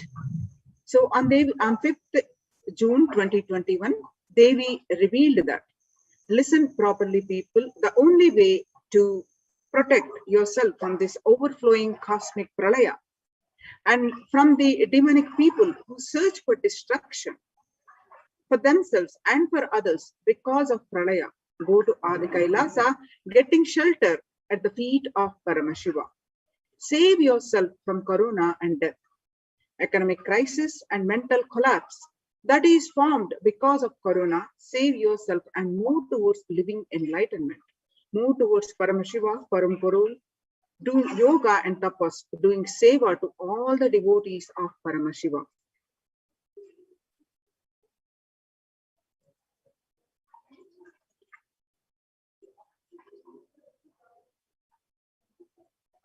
Not only people dying in crores, financial, mental retardedness, you will also see minds getting collapsed. Freedom from all this suffering is the life of living enlightenment.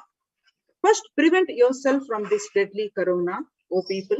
Do the job of saving your life as first priority.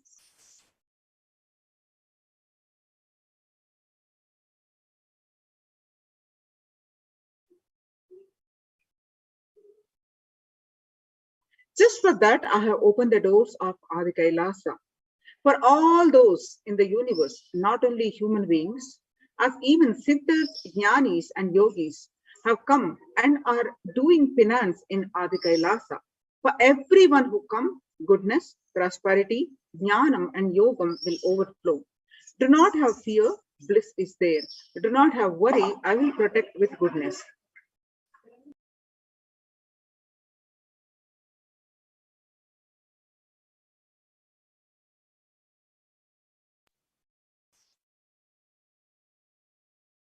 Just for that, I have opened the doors of Adi Kailasa.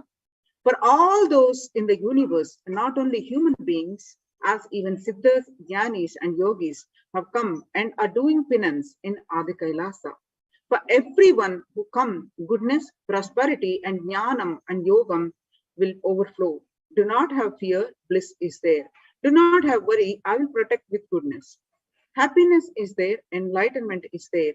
Do not have fear, and bliss is there. I am solving sufferings, and I am the Samayapurata Kannatal who comes and helps at the right time.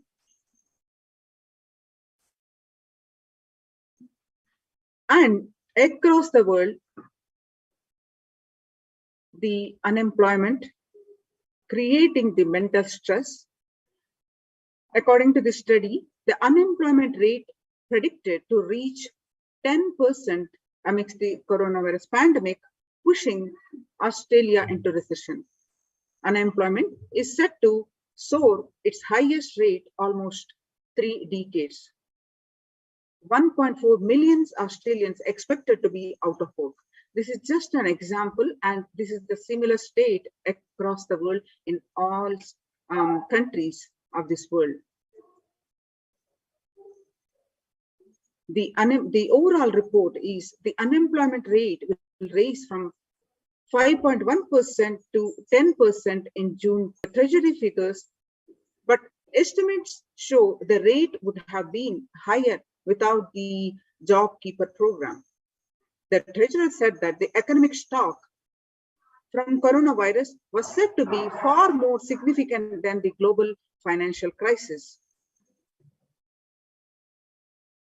And another stress causing across the globe is raising food world prices, causing concerns amongst the people. According to the Washington reports, global food prices have rallied to multi-layer highs triggered by COVID-19 pandemic related to supply chain disruptions and soaring transport costs, the International Monetary Fund has said. More is likely to come since international food prices are expected to increase by about 25% in 2021 from 2020. The IMF's Christian Borgmans, Andrea Pascatori wrote in a new blog, they are expected to stabilize later this year.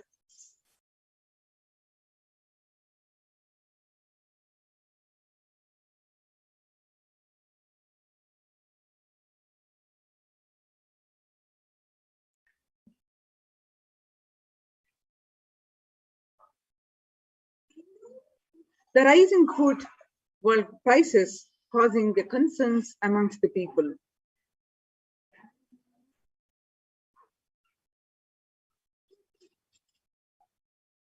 Now, what Devi revealed on the mental health of all these issues on 5th June 2021 and the media articles on various online and other platforms confirming the same about the severity of these various issues. According to the Globe News study, the neurological symptoms like depression and anxiety are also showing to be common in those who have contracted COVID-19, even more in mild cases. According to the BMC Psychology, the revelations about the mental health by the Devi on 5th June 2021 and the media articles confirming the same on 8th June 2021. According to the BMC Psychology, impact of COVID-19 on the mental health of US college students.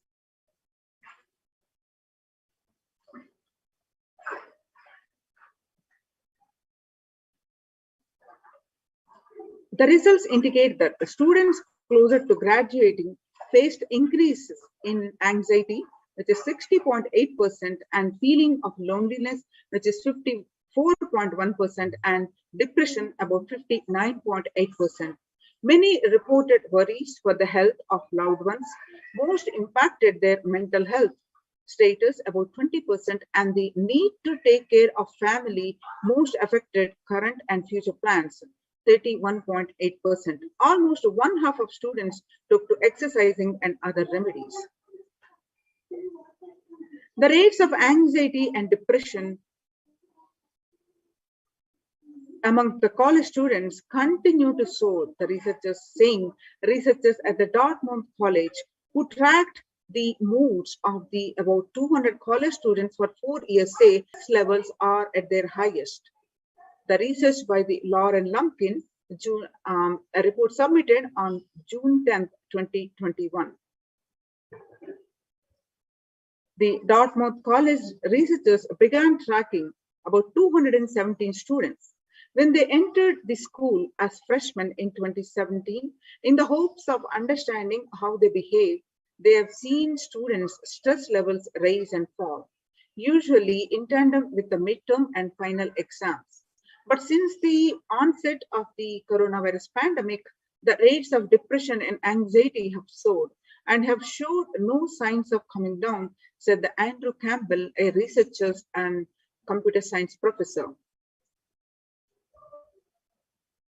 According to the Psychology Today, the coronavirus, the psychological trauma and PTSD event. Much has been said about the mental health crisis that is occurring related to coronavirus pandemic. Much of this information has focused on the all-consuming anxiety, panic, and fear that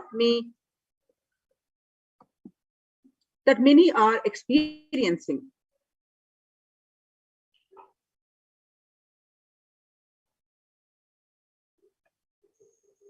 While this is important and needs to be at the forefront of discussions, something that has not been discussed in the psychology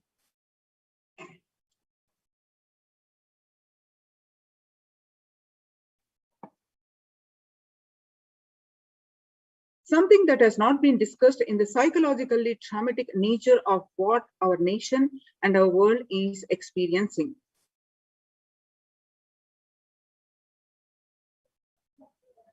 The increased prevalence of post-traumatic stress disorder is expected to emerge as the primary factor in driving the growth of the global post-traumatic stress disorder therapeutics market over the period of assessment. The global post-traumatic stress disorder PTSD therapeutics market, which is what it was in 2019, is going to expected to raise by 2027 11.91%.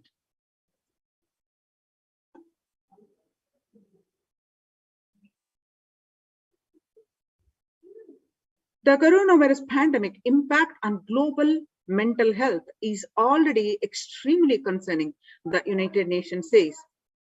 According to the report to the CNN by the United Nations, there is a high prevalence of mental distress in countries across the globe due to the coronavirus pandemic, especially among healthcare workers and children. According to the United Nations and the World Health Organization, the impact of the pandemic on people's mental health is already extremely concerning. The World Health Organization Director General Tedros Adhanom said in the news release recently.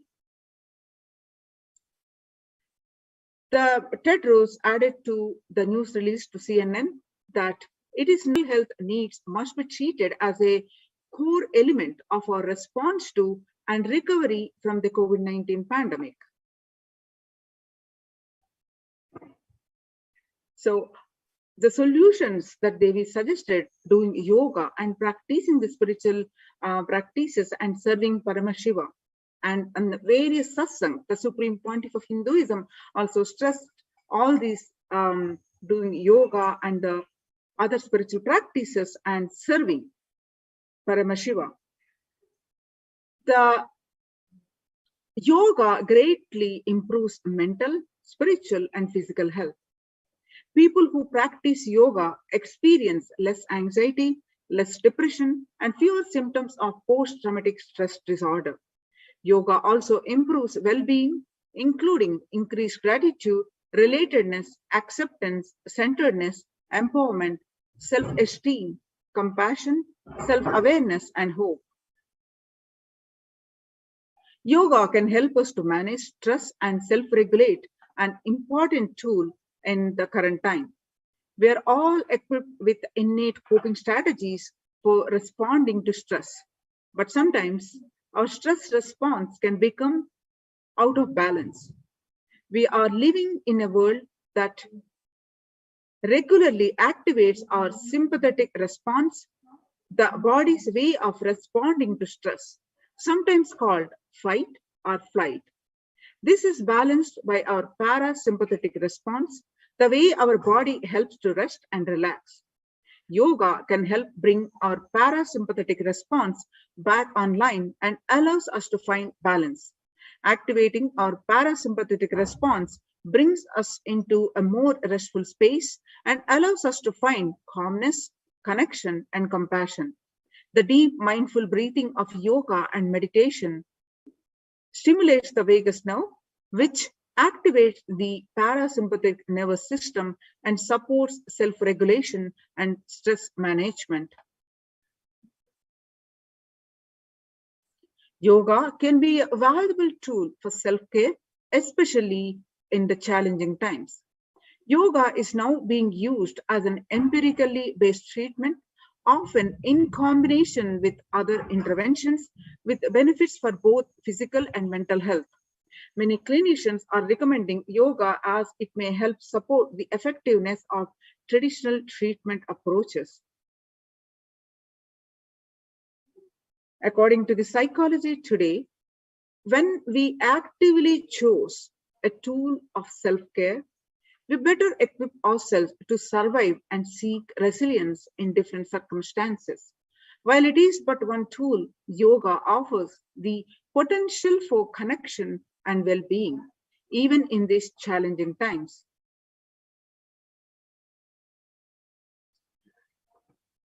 Spirituality benefits mental health. Research shows that individuals have better mental health if they belong to a spiritual community or have religious beliefs. Spirituality can help people in many ways. First and foremost, spirituality or religion can help people find meaning in their lives, which is instrumental in improving one's mental health.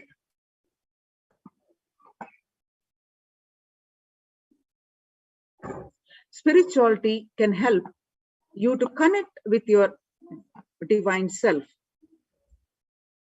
In addition to endowing meaning to your life, it has the potential to improve mental, physical, and emotional well-being as well. Source of relief and comfort from various challenging issues for thousands of years.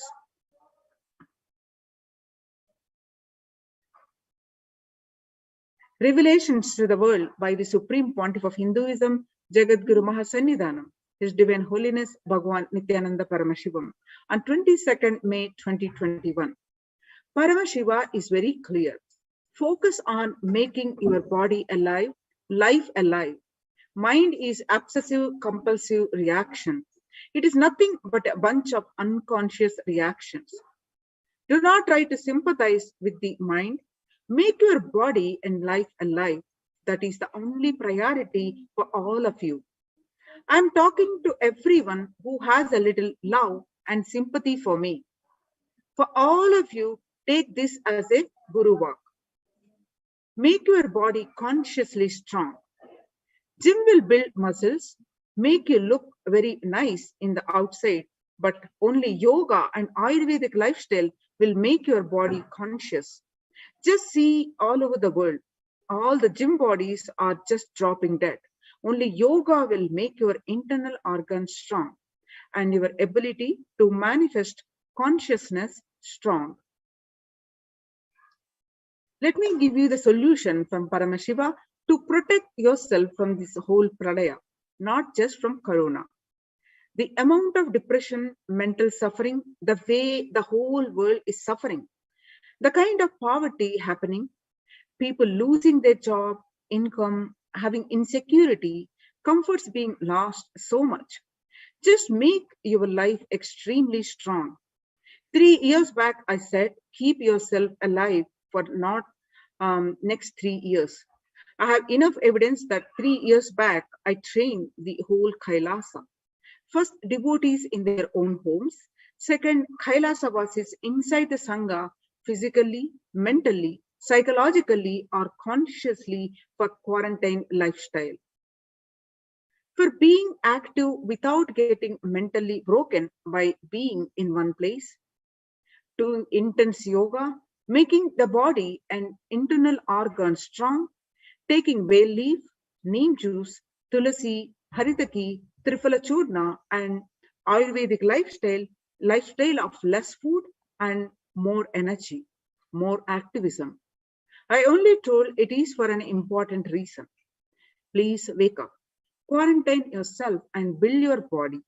Don't bother about your business or any other profit, anything else. This year, if you are alive, that is the greatest profit.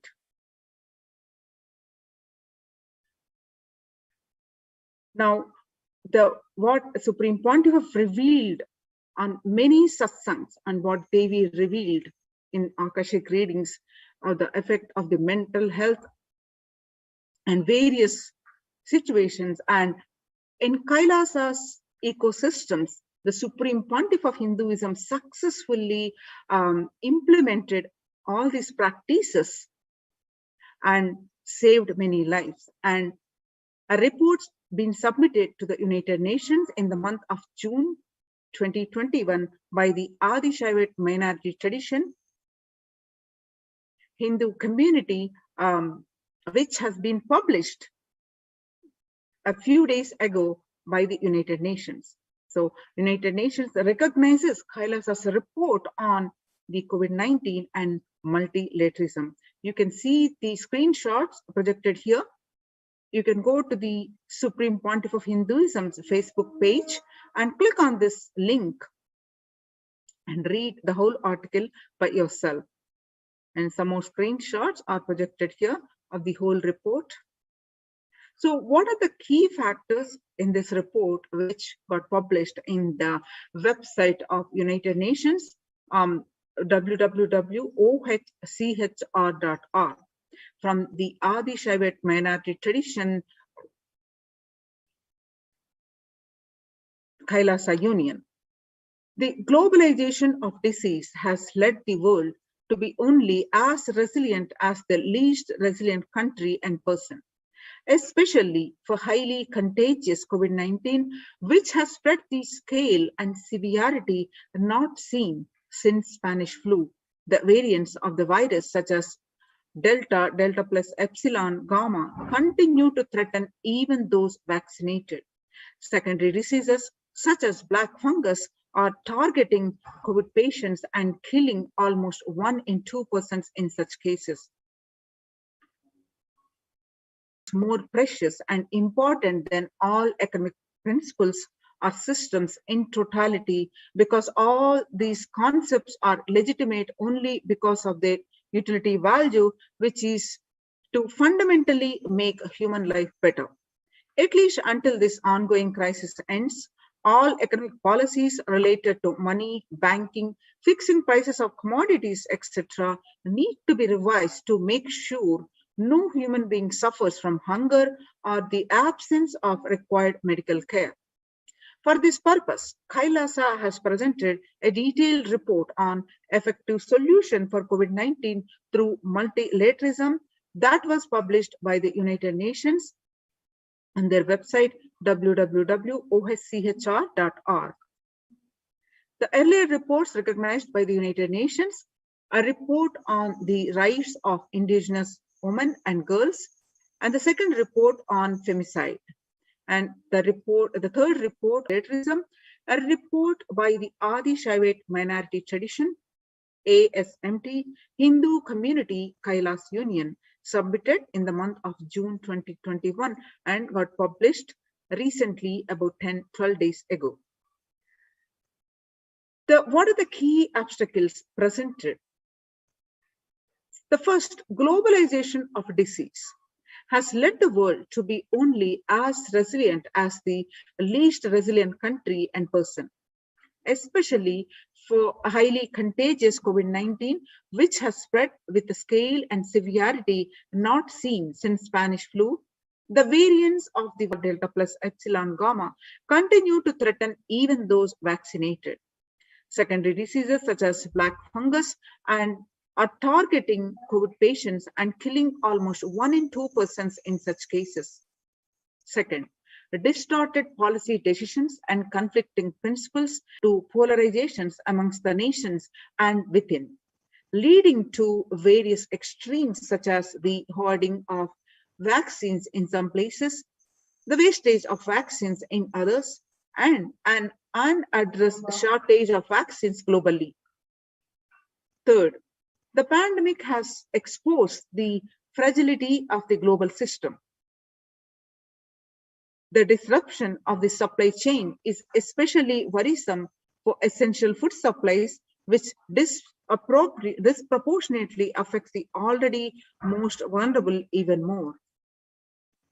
4. Lockdowns have brought the global economy into crisis, bringing recessions and worsening unemployment rates. Frequent lockdowns and the ongoing threats of famine, especially in countries where unemployment is predominantly informal, are exacerbating worries that starvation may cause more suffering than the virus itself.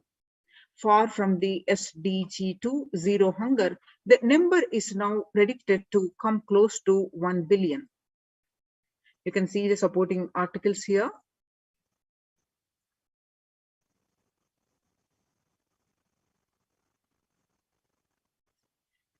So then what are the solutions presented by the ASMT tradition in Kailas Union? The first, revised economic policies.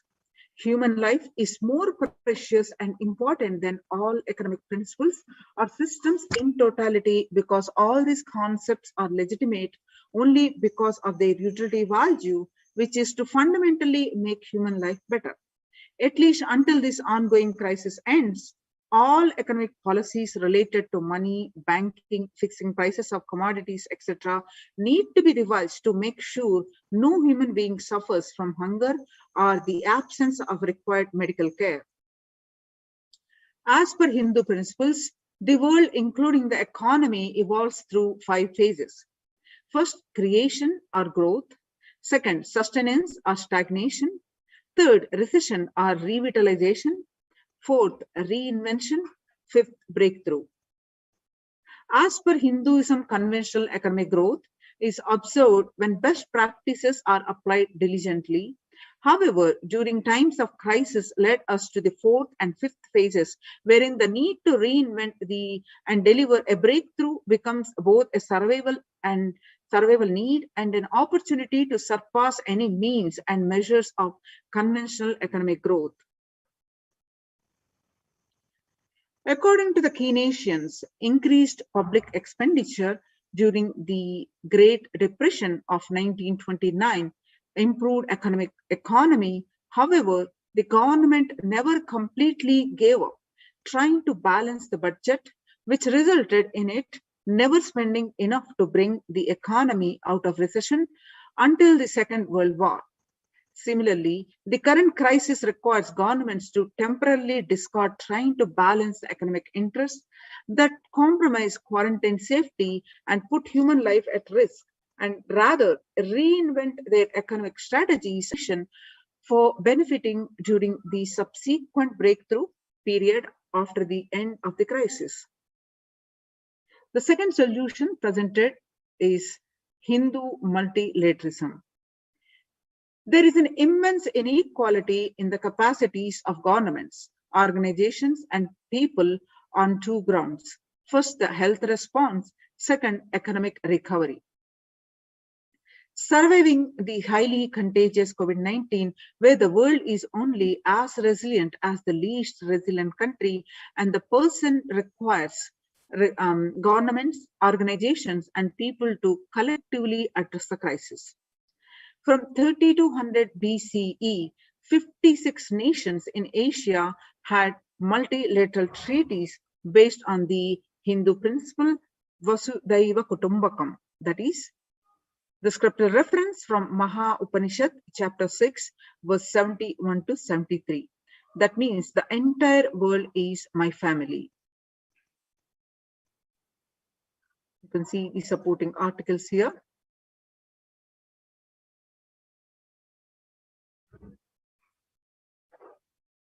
The next solution presented is provide sustainable community livings with multi-layered quarantine. Home or self-quarantine is not a viable solution for vast majority of people for either health, safety, or economic reasons.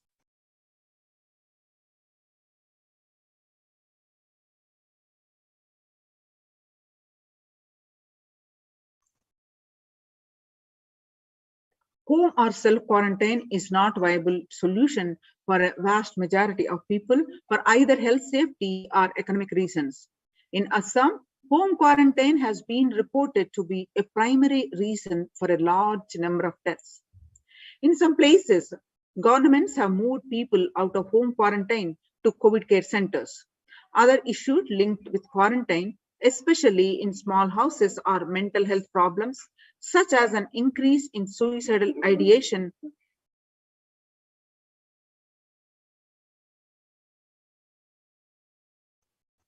Other issues linked with quarantine, especially in small houses, are mental health problems, such as an increase in suicidal ideation, especially amongst younger population.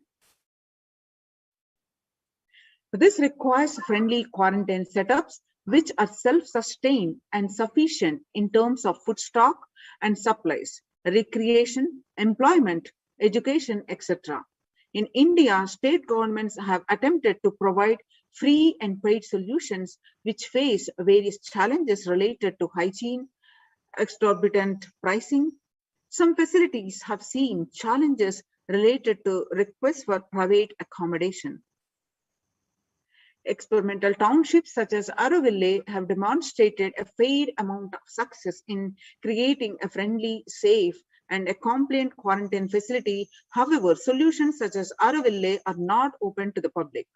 For 2 decades, the leader of the ASMT Hindu community, the Supreme Pontiff of Hinduism, Jagadguru Mahasannidhanam, His Divine Holiness Bhagwan Nithyananda Paramashivam, had been creating townships like Auroville across more than 100 cities in several countries.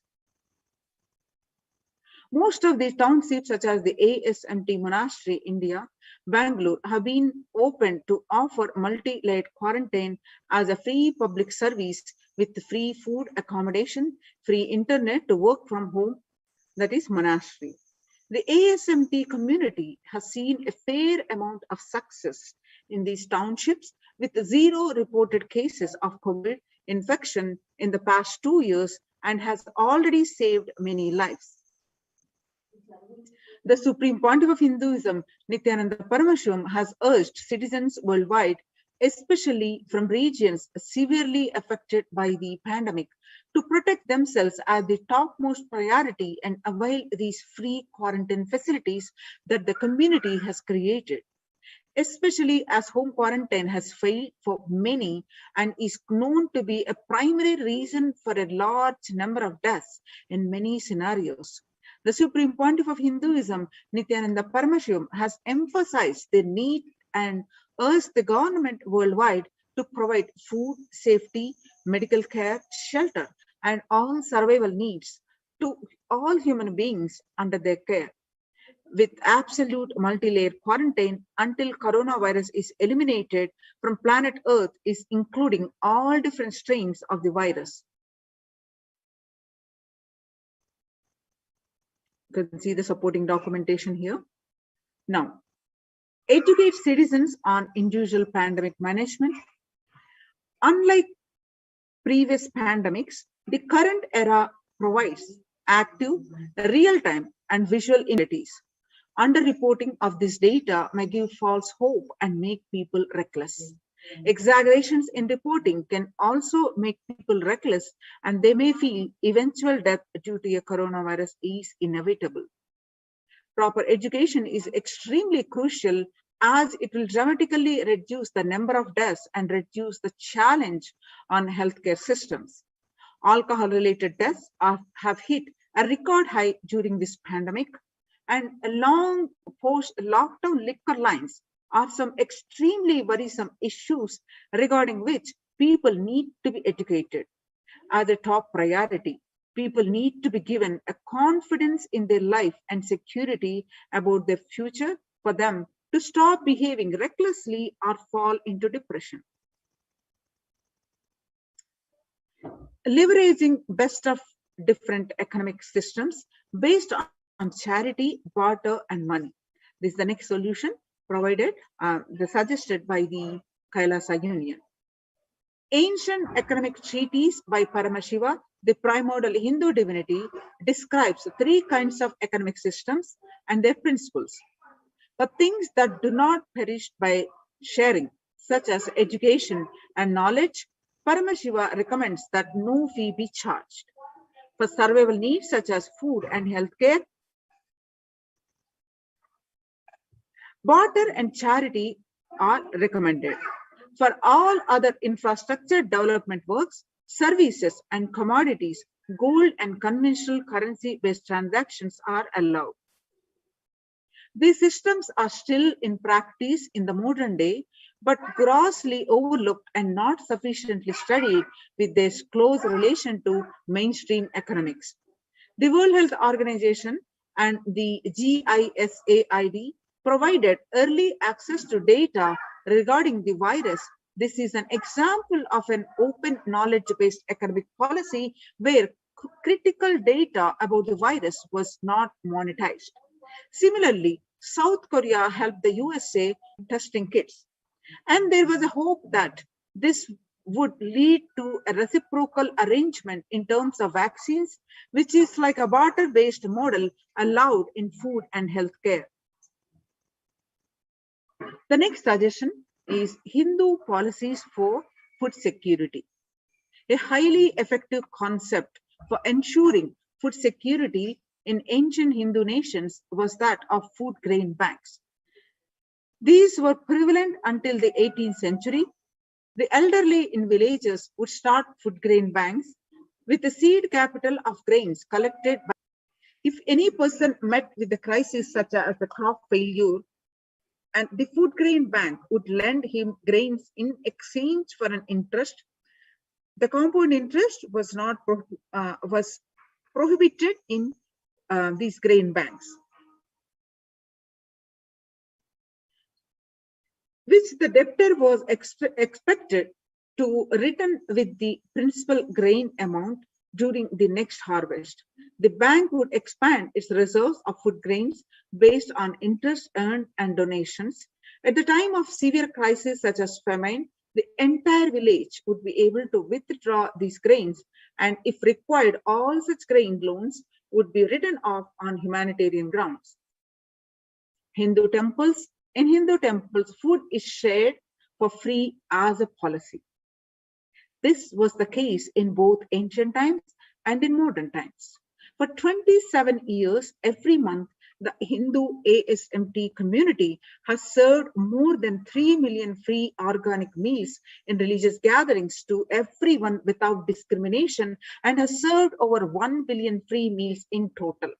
Such private and public efforts are crucial to ease the threats of starvation, which is estimated to hit 1 billion people worldwide. Next, the next solution suggested is monitor global health. The crisis requires the governments to take aggressive, proactive measures to monitoring health. Smartphone applications have been used by the governments that are based on healthcare color systems that categorize individuals into 3 color groups based on their health status and travel history, and then determine whether they need to be quarantined. You can see the supporting documentation here.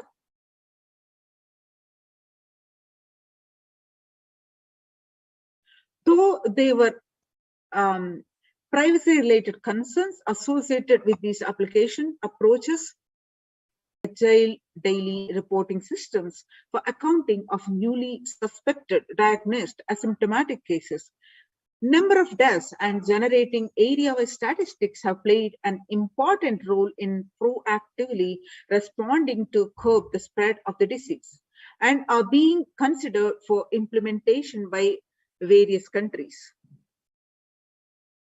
You can see the more supporting documentation here. Next is the traditional medicine. In Hinduism, nature and planet Earth are respected as living divine mother energies capable of providing us with all our survival needs, food, medicine, etc. Though traditional medicines such as TCM and Ayurveda are effective in addressing COVID-related issues, and a few years ago, a Nobel Prize was awarded to scientific work based on traditional medicine, the mainstream Western medicine has chosen to characterize Ayurveda as pseudoscience and TCM as unscientific. Such demeaning of traditional medicines systems have led nations to consider taking defensive unilateral decisions to protect their interest. Outright rejection of traditional medicine is not wise, and such policies should be revisited, especially as these medicine systems are time-tested and have kept people healthy for several generations. Kailas Union recommends governments worldwide provide solutions like Kailasa's Hindu medical care, which includes completely free of charge services such as Ayurveda, Yoga, Siddha, Western medicine, and multi-layered quarantine, for complementing their ongoing public health efforts. The International Treaty for Pandemic Preparedness. The international multilateral negotiations and treaties should consider, first, multilateralism based on the spirit of Vasudhaiva Kutumbakam. That means the entire world is my family. Second, prioritizing imparting education on individual pandemic management and giving hope to people. Third, multilateral strategies and coordination for the pursuance of SDG 11 sustainable cities and communities with additional emphasis on multi-layered quarantine. Fourth, waiver of patents on extremely essential vaccines and common global funding of vaccines. Fifth, everyone should be provided access to traditional healthcare systems free from policies that are prejudicial and discriminatory towards these systems. Sixth, creation of food grain bank systems and other traditional economic systems as described in this report would help the most vulnerable people of the world protection without disrupting life and economy such that efforts of lockdowns are unnoticeable. You can see the supporting documentation here. The multilateral strategies and coordination for the pursuance of SDG 2, sustainable cities and communities with additional emphasis on multi-layered quarantine protection without disrupting life and economy such that the effects of lockdown are unnoticeable. Waiver of patents on extremely essential vaccines and common global funding of vaccines. Everyone should be provided access to traditional healthcare systems free from policies that are prejudicial and discriminatory towards these systems. The creation of food grain bank systems and other traditional economic systems, as described in this report, would help the most vulnerable people of the world. You can see the supporting documentation projected here. So, the sovereign order of Kailasa worldwide, inspired and guided by the vision of the Supreme Pontiff of Hinduism to save lives. A one-of-a-kind humanitarian charitable service massively mobilized to provide protection and preventive COVID care in this testing time of global meltdown. Through this initiative, Kailasa has been consistently supporting people through free food banks, that is Annadan, free medical care, and many more services.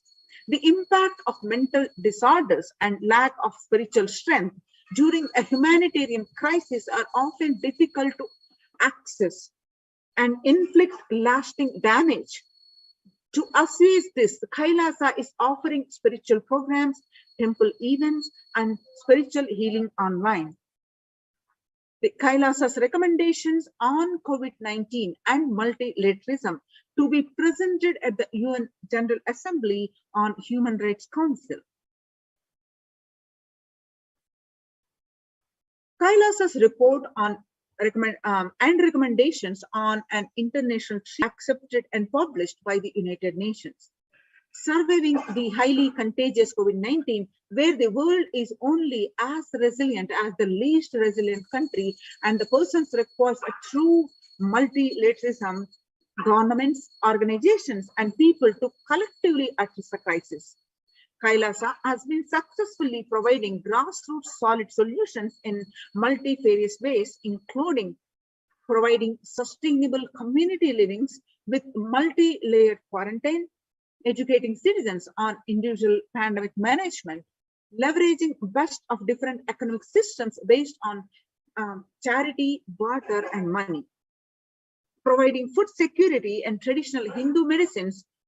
These unique contributions have been recognized by the United Nations and got published in their website, www.ohchr.org. So join COVID care protection centers and save your life. The link is projected. Register now through the link below, that is https://kailasa.org/Kailasa-care.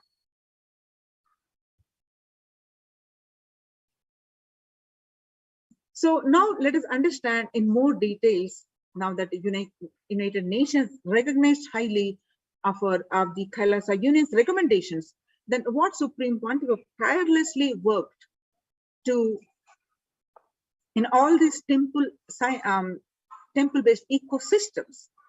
Let's understand more details with the blessings of the Supreme Pontiff of Hinduism. Now, across the world, as you notice, as you're already experiencing, the famous temples are being in the lockdown. The temples which are being serving for time immemorial are mainly shut down for an indefinite period.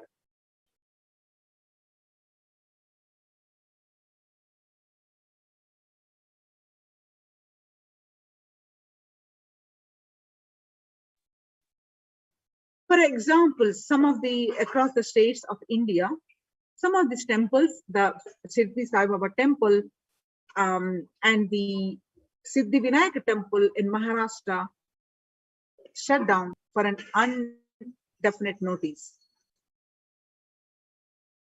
The Puri Jagannath temple remained closed for an indefinite period. Keeping in view these in the search of COVID-19, also in Puri, the authorities of the temple of Lord Jagannath in the pilgrim town recently. The famous temple is closed for the devotees since May 5th as a statewide lockdown was imposed by the Odisha government.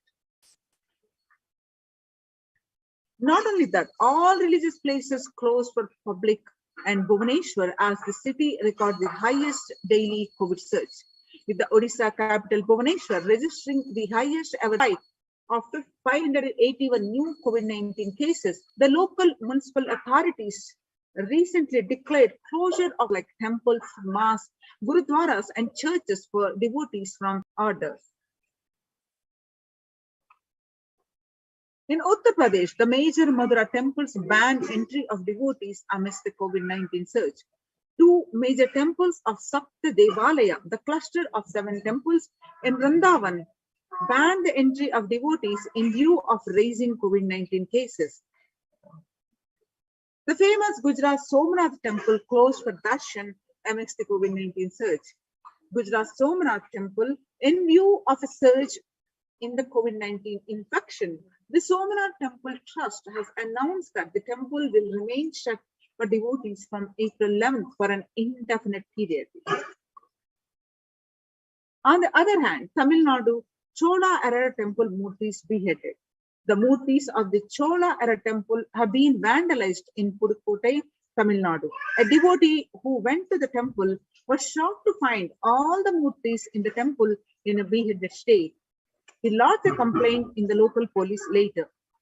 The Kailasnatha temple in a village in Pudukkottai of Pulichanga Chola II, with Shiva as the presiding deity. The temple houses the other deities such as Ganesha, Parvati, Murugan, and Krishna and Nandi.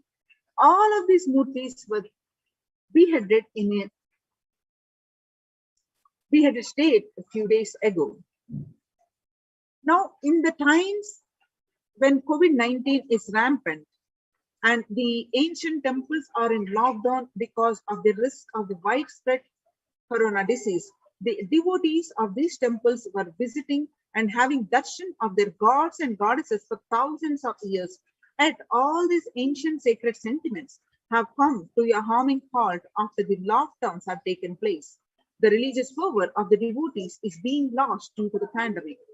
The Supreme Pontiff of Hinduism is reviving the e-Kailasa ecosystem and bringing all the ancient traditions of the online platforms on Kailasa TV, YouTube, and Facebook. So now let us understand the importance of the revival of this temple-based ecosystems. Let's understand the basics of the temple worship, why deity worship. With the blessings of the Supreme Pontiff of Hinduism's own words, please understand deities are not mere idols. They are embodiment of idols.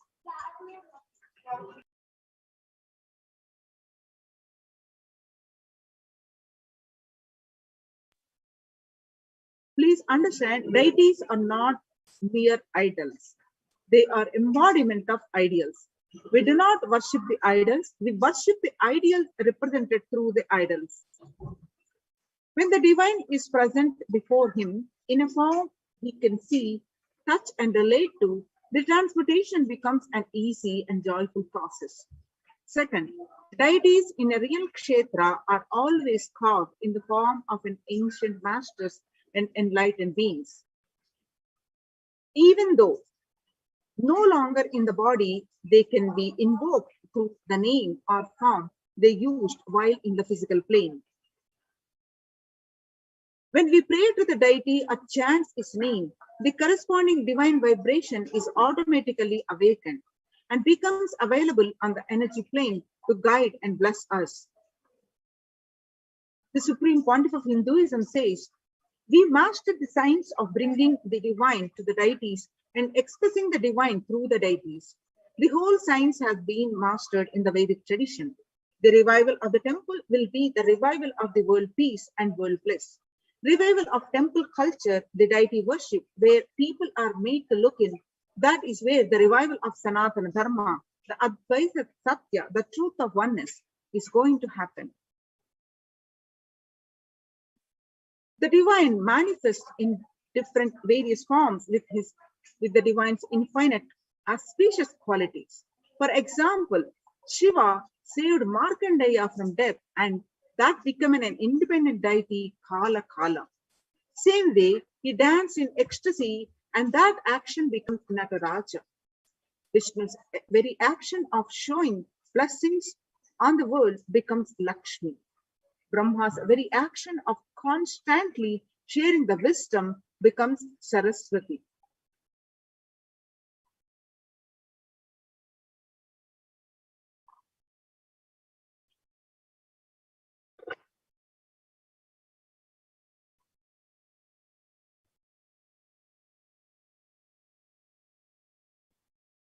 So each of the actions of the ultimate becomes independent intelligence and energy.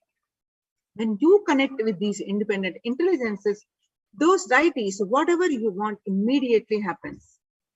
Whatever result you want, worship with rites those divine energies who are the personification of those specific actions. Immediate results are achieved by connecting with those deities. In this world, this can be a powerful method through which you can achieve whatever you want in your life. So join in Kailasa's COVID care protection centers. Register now through the link below. https://kailasa.org, KAILAASA.org/Kailasa, KAILASA, Kailasa Care. The link again, https://kailasa.org/Kailasa Care.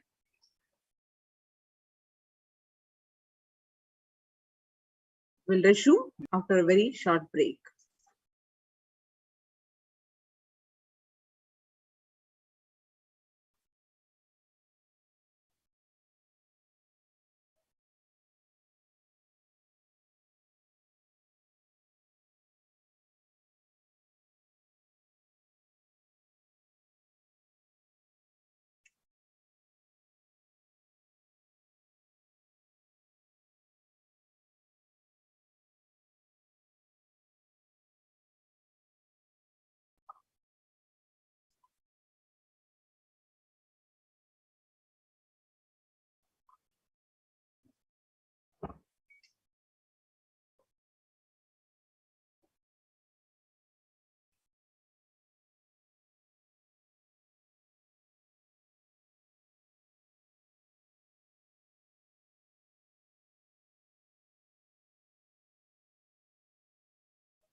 Yes, now welcome back. Now the need for the Annadan, as we see the global, across the globe, the people are mental stress due to the lack of employment and the food, almost in the verge of famine. So the need, all the countries across the world globally, the need for the food supply. So how the Supreme Pontiff of Hinduism successfully implemented these strategies. Let's understand, and successfully implemented Annadans across the globe.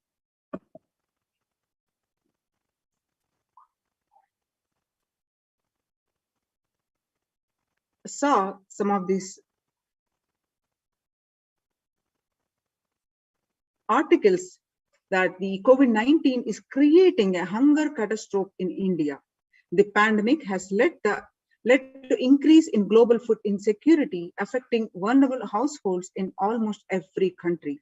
It has exacerbated the existing inequalities, pushing millions of people into the vicious cycles of economic stagnation, loss of livelihood, and worsening of food insecurity.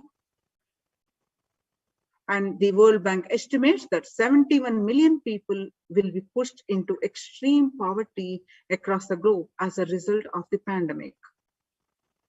The World Food Programme estimates that an additional 130 million people would fall into a category of food insecure over and above 820 million who were classified as such by the 2019 State of the Food Insecurity in the World Report. More than 50 million people have experienced food insecurity during the pandemic, up to 35 million in 2019, according to the Feeding America nonprofit, the nation's largest domestic hunger relief organization. The child malnutrition and hunger skyrocket in Haiti as COVID-19 infections spike. At least 86,000 children are at risk of developing severe acute child malnutrition this year in Haiti, according to sources connected to the United Nations Children's Fund. The number of children projected to suffer from starvation this year has doubled as the impoverished nation continue to grapple with extraordinary political and social crisis exacerbated by the pandemic. The vulnerable groups, such as refugees, are paying the highest price in the COVID-19 pandemic. And we are seeing alarming trends that show many refugees around the world are unable to pay for food or rent and are struggling to access healthcare education. Price hikes in local markets and further displacement caused by campfires have pushed many families further into food insecurity. During April and May, around 30,000 refugees in the Cox's Bazar camps raised questions and concerns, with 63% seeking services, including urgent food relief and shelter. Just over one-third, 37%, requested health or medical care.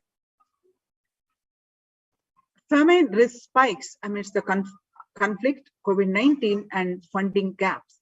The number of people teetering on the brink of famine has risen from 34 million projected at the beginning of this year to 41 million projected as of June.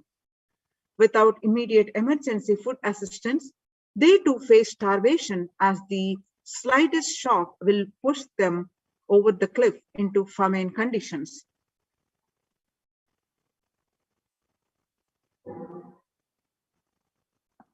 The World Bank released an analysis of the rising food insecurity rates in response to the COVID-19 pandemic. The report, released on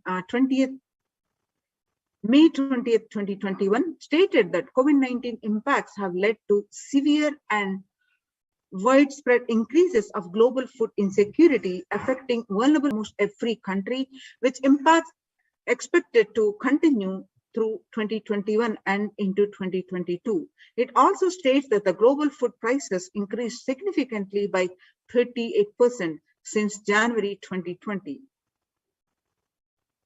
The World Economic Forum, 45 million people are caught up in food crisis of varying severity. 133,000 people in Burkina Faso, South Sudan, and Yemen are most at risk. 10 countries account for 2/3 of those facing acute hunger. The resilience of agri-food systems is being eroded by conflict, insecurity, and environmental trends. So join the Kailasa's COVID Care Protection Centers with the link https://kailasa.org/Kailasa Care. The Supreme Pontiff of Hinduism always says, and many satsangs, about the importance of the food that we eat. You become what you eat. What you eat contributes to what you think, and what you think contributes to what you cognize, and what you cognize contributes to who you are. So what you eat directly affects who you are, and that is why I'm making the statement, you become what you eat. What is in your plate matters, because that is going to become you. Violence-based food derived from killing animals and life-negative, chemical-based toxic food both harm the system equally. Organic vegetarian food is not just for health, it gives you an inner space, physical system, and psychological flow to develop highest psychology. Not only your physical system, even your psychological flow needs to cooperate. Your brain is constructed for all these higher things. When you don't explore the higher things, you are bound to feed the lower things and keep your brain engaged for survival. If you don't explore the higher dimension of consciousness, you will force yourself into drugs and try to explore the hallucination, imaginary, illusory dimensions of the universe. The human body is naturally designed for vegetarian food. The inner mechanisms like feeling, thinking, words, and everything is designed to function with the vegetarian food. It is like having a generator which can handle only 220 volt current, or a UPS which can handle only 220 volt current.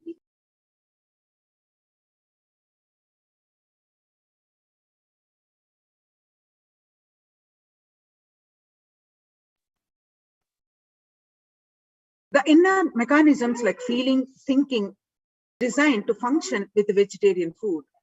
It is like having a generator which can handle only 220 volt current, or a UPS which can handle only 220 volt current, but it is given 20,000 volt current. What will happen? It will get fused. The food without anxiety, fear, depression, biomemories, if they are consumed by a person, the energy with which they think, the energy with which they utter words, the energy with which they act, the energy with which they feel, everything will be aligned to a natural source of energy. It will be aligned to nature, which is the inner potential energy. Kailasas Annalayas, serving free, organic, vegetarian, sattvic meal for all, eliminating hunger. The developmental, economical, social, and medical impacts of malnutrition and famine have a critical impact on the individual, familial, community, national, ultimately on the global level.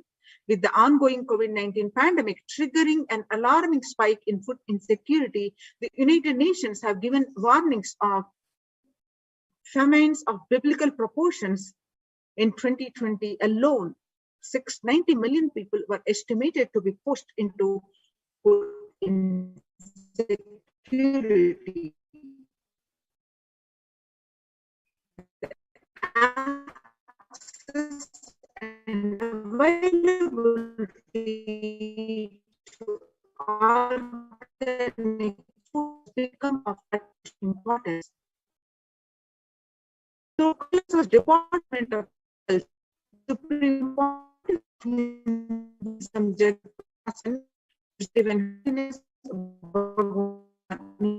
Paramashivoham committed to the distribution of free organic free one, not just of his public life, but from the beginning itself. Players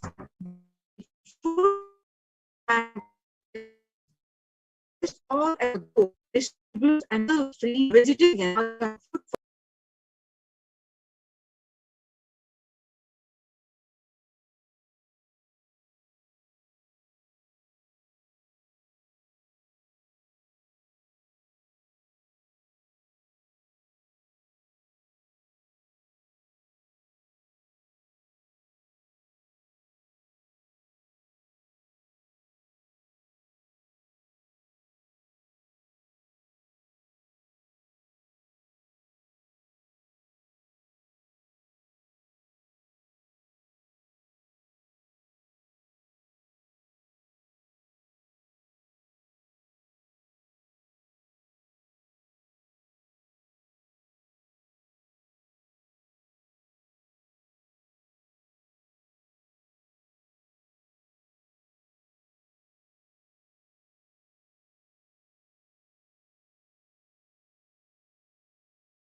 What I mean by the word e-Kailasa, listen intensely.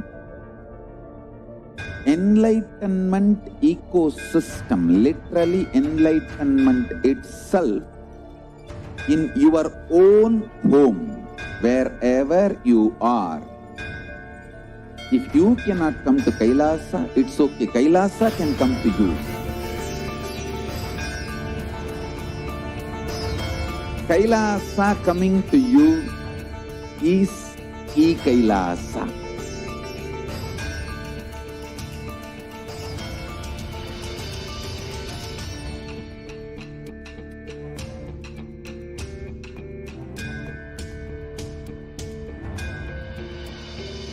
I will revive Hinduism. I am a Hindu revivalist, not by any revolution, but by evolution.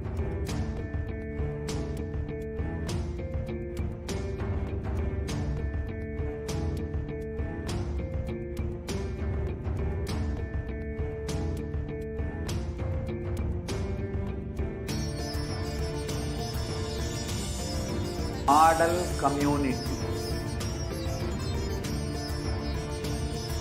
Kailasas, enlightenment ecosystems, Sarvanya Peethas all over the world.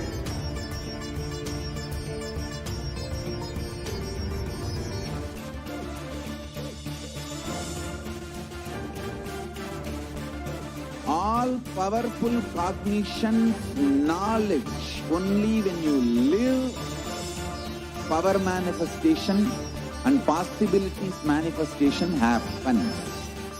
It's a fundamental truth.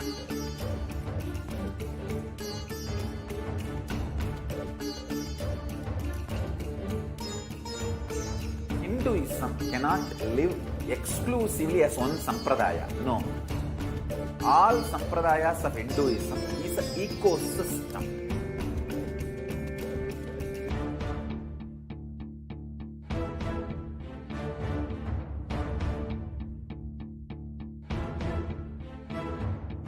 So don't keep quiet thinking that if one sampradaya is attacked, only that sampradaya is going to be affected. All of us are ecosystem.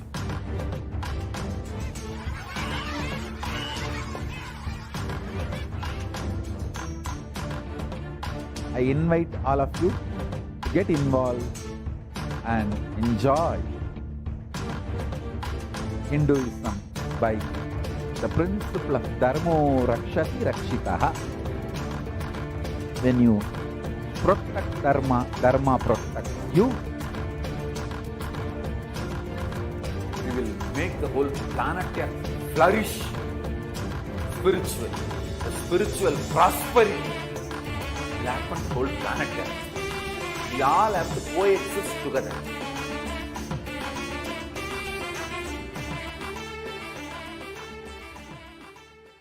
Just be alive for next 3 years. Don't die within next 3 years.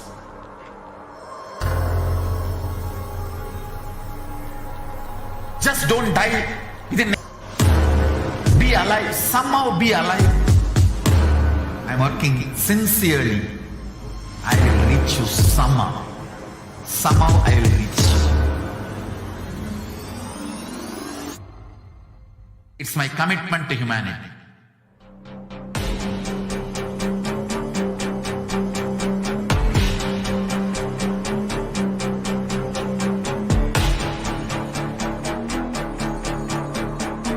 Just don't die within next 3 years.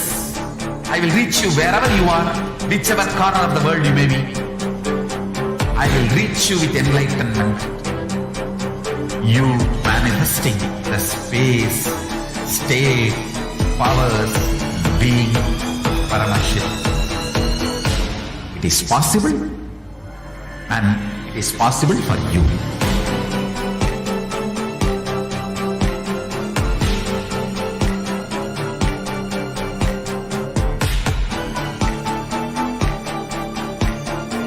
Paramashivoham will reach you with enlightenment science. I know he is going to do the job. Just be alive for next 3 years. Nothing else.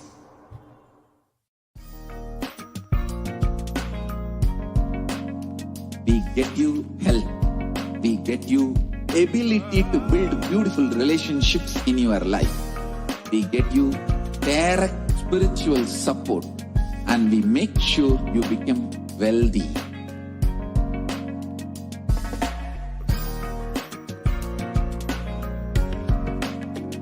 We won't stop giving you just good life. We will literally not stop till you live enlightened life. Manifesting the state of Paramashiva, space of Paramashiva, powers of Paramashiva, being of Paramashiva.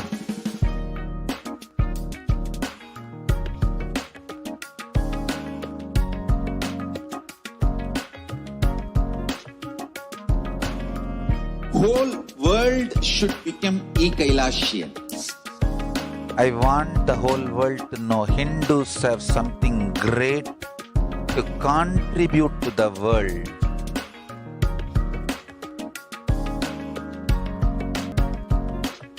We have something great to contribute to the world. Let us do that.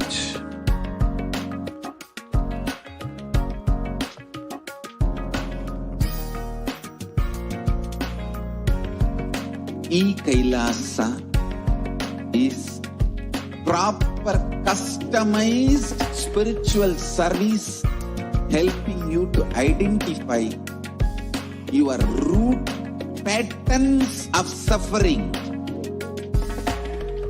We have perfected the science of helping every individual from every cultural, religious, nationality background.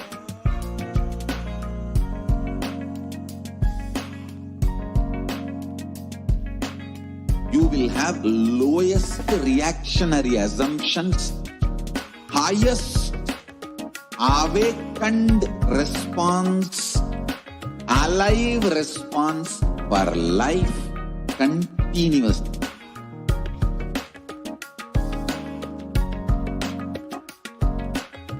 Kailasa is enlightenment ecosystem, literally enlightenment itself in your own home, wherever you are.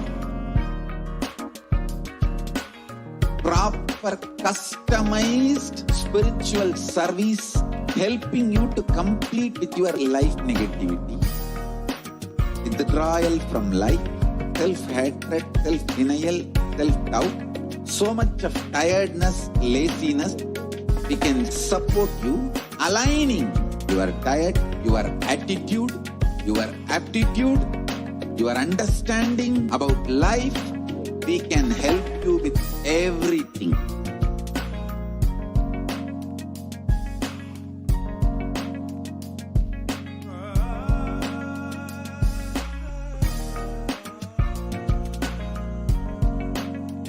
If you are interested in enlightenment, we will immediately bring this to you. If you are not interested, we will explain the whole science, inspire you and make you interested in enlightenment science.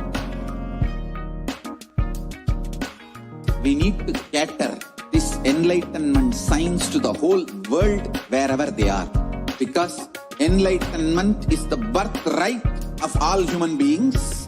Kailasa is responsible to provide that to all human beings.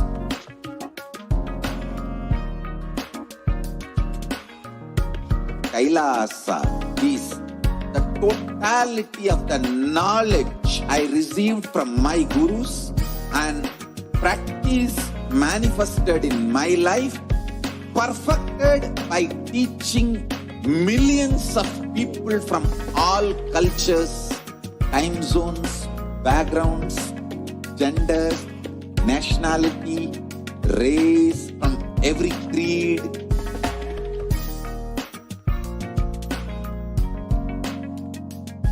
So this absolutely perfected knowledge available to you, served to you in your home without even you moving out of your couch, free of cost.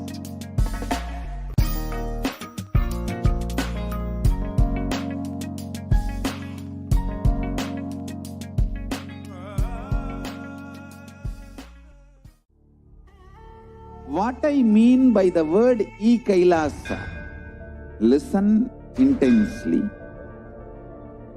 Enlightenment ecosystem, literally enlightenment itself, in your own home, wherever you are. If you cannot come to Kailasa, it's okay. Kailasa can come to you.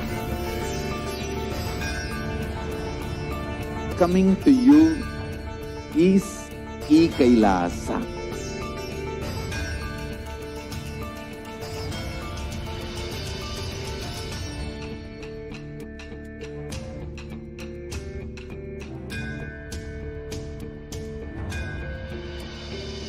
I will revive Hinduism. I am a Hindu revivalist, not by any revolution, but by evolution.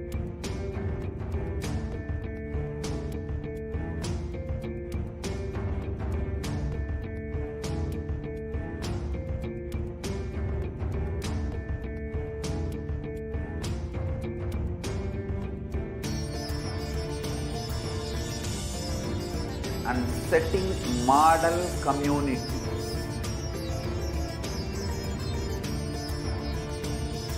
Kailasas, ecosystems, Sarvanya Pitas all over the world.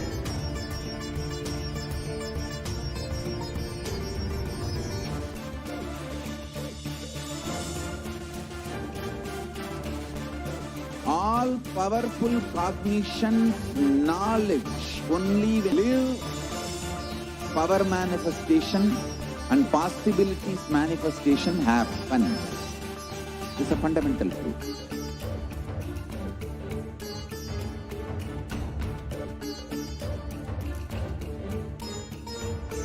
Hinduism cannot live exclusively as one sampradaya. No.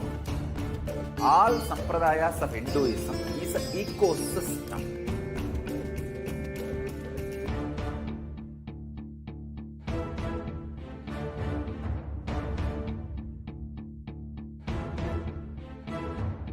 So don't keep quiet thinking that if one sampradaya is attacked, only that sampradaya is going to be affected. All of us are ecosystem.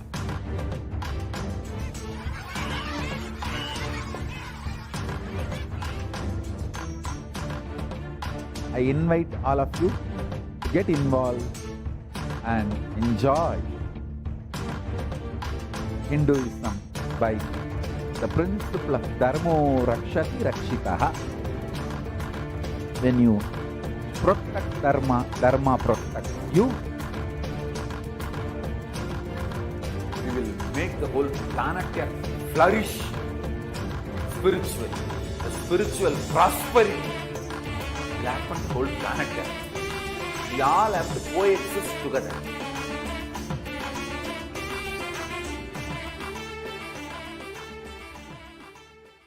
Just be alive for next 3 years. Don't die within next 3 years.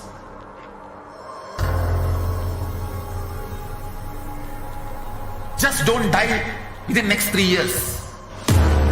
Be alive. Somehow be alive. I'm working sincerely. I will reach you somehow. Somehow I will reach you. It's my commitment to humanity.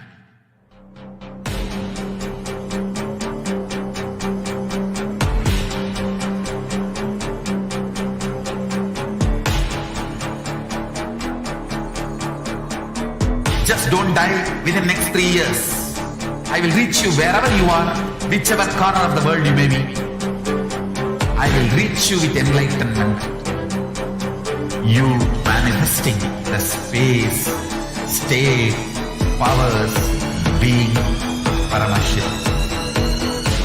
It is possible, and it is possible for you.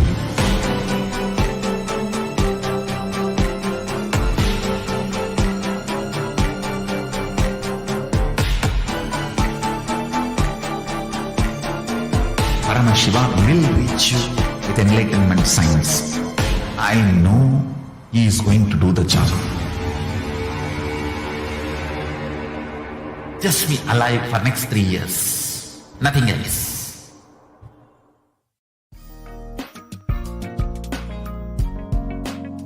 We get you health. We get you ability to build beautiful relationships in your life. We get you direct spiritual support, and we make sure you become wealthy.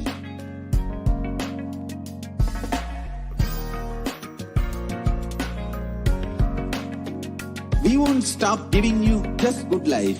We will literally not stop till you live enlightened life.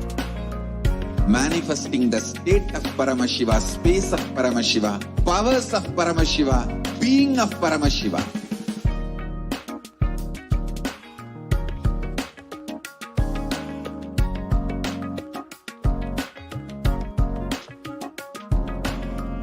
Whole world should become Kailashians. I want the whole world to know Hindus have something great to contribute to the world.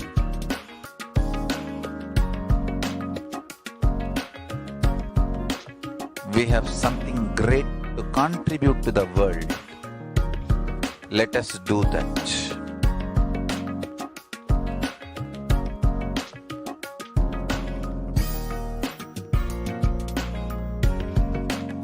Kailasa is proper customized spiritual service helping you to identify your root patterns of suffering. We have perfected the science of helping every individual from every cultural, religious, nationality background.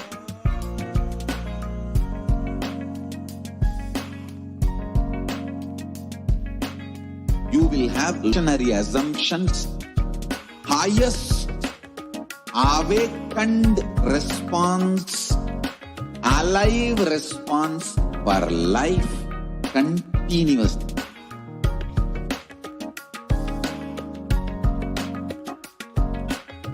Kailasa is enlightenment ecosystem, literally enlightenment itself in your own home, wherever you are. Proper customized spiritual service helping you to complete with your life negativity. withdrawal from life, self-hatred, self-denial, self-doubt, so much of tiredness, laziness. We can support you, aligning your diet, your attitude, your aptitude, your understanding about life. We can help you with everything.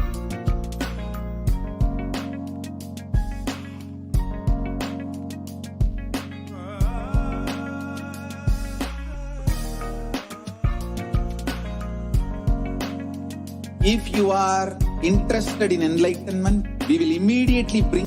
If you are not interested, we will explain the whole science, inspire you and make you interested in enlightenment time.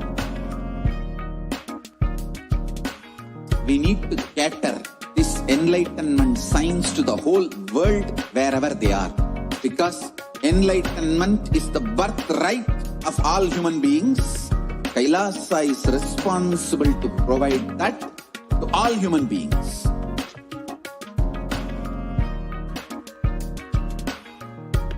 Kailasa is the totality of the knowledge I received from my gurus and practice manifested in my life, perfected by teaching millions of people from all cultures, time zones, backgrounds, genders, nationality, race, from every creed.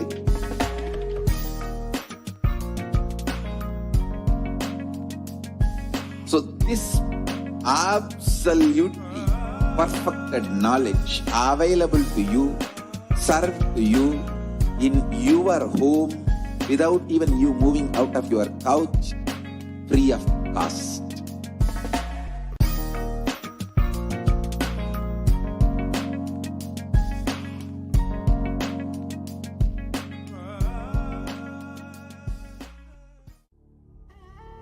What I mean by the word e-Kailasa, listen intensely. Enlightenment ecosystem, literally enlightenment itself, in your own home, wherever you are.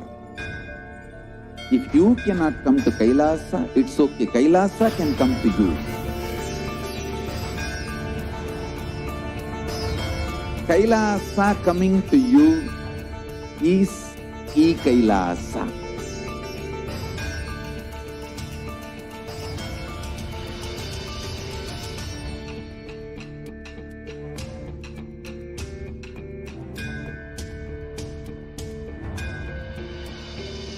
I will revive Hinduism. I am a Hindu revivalist, not by any revolution, but by evolution.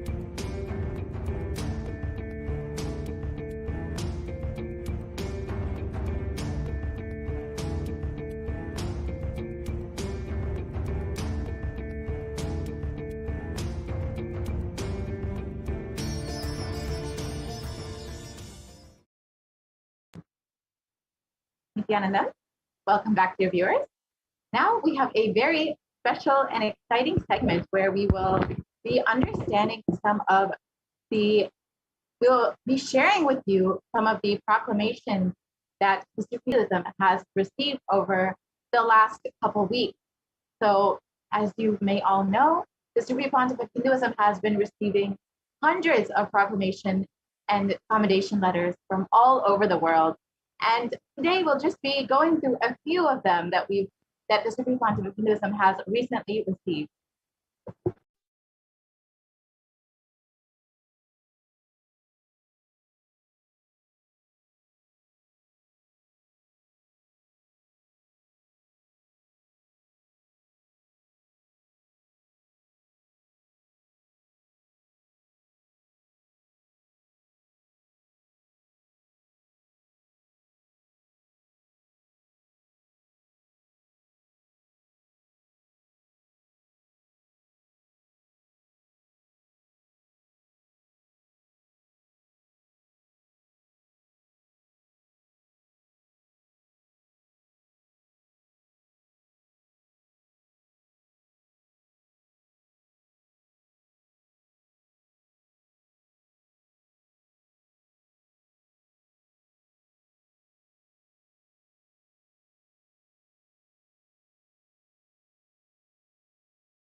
What I mean by the word, listen intensely. Enlightenment ecosystem, literally enlightenment itself, in your own home, wherever you are. If you cannot come to Kailasa, it's okay. Kailasa can come to you. Kailasa coming to you is e-Kailasa.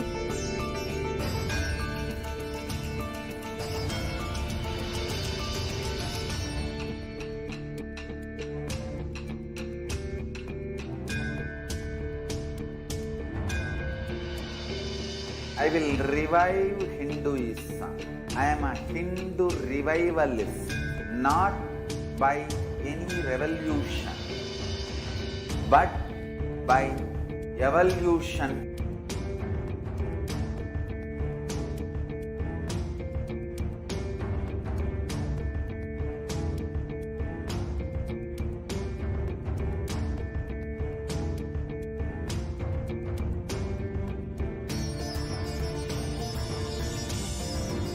And setting model community.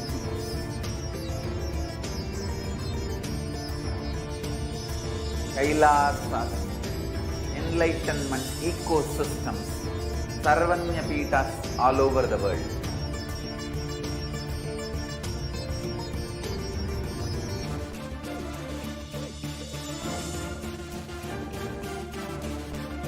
All powerful cognition, knowledge, only when you live, power manifestation and possibilities manifestation happens.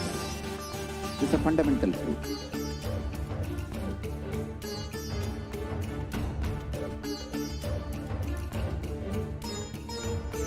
Hinduism cannot live exclusively as one sampradaya. No.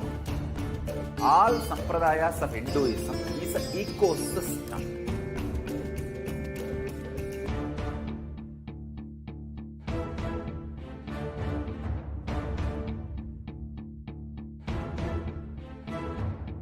So don't keep quiet thinking that if one sampradaya is attacked, only that sampradaya is going to be affected.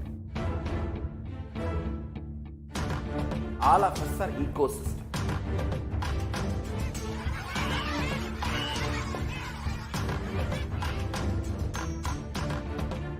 I invite all of you to get involved and enjoy Hinduism by the principle of Dharmo Rakshati Rakshitaha. When you protect Dharma, Dharma protects you. We will make the whole planet flourish spiritually, the spiritual prosperity.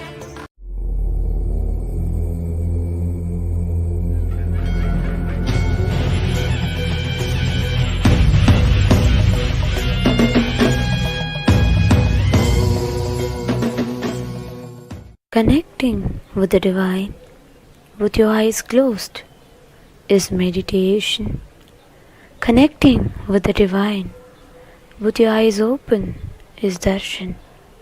Come, let us all now move from meditation to darshan. Slowly, very slowly, please open your eyes.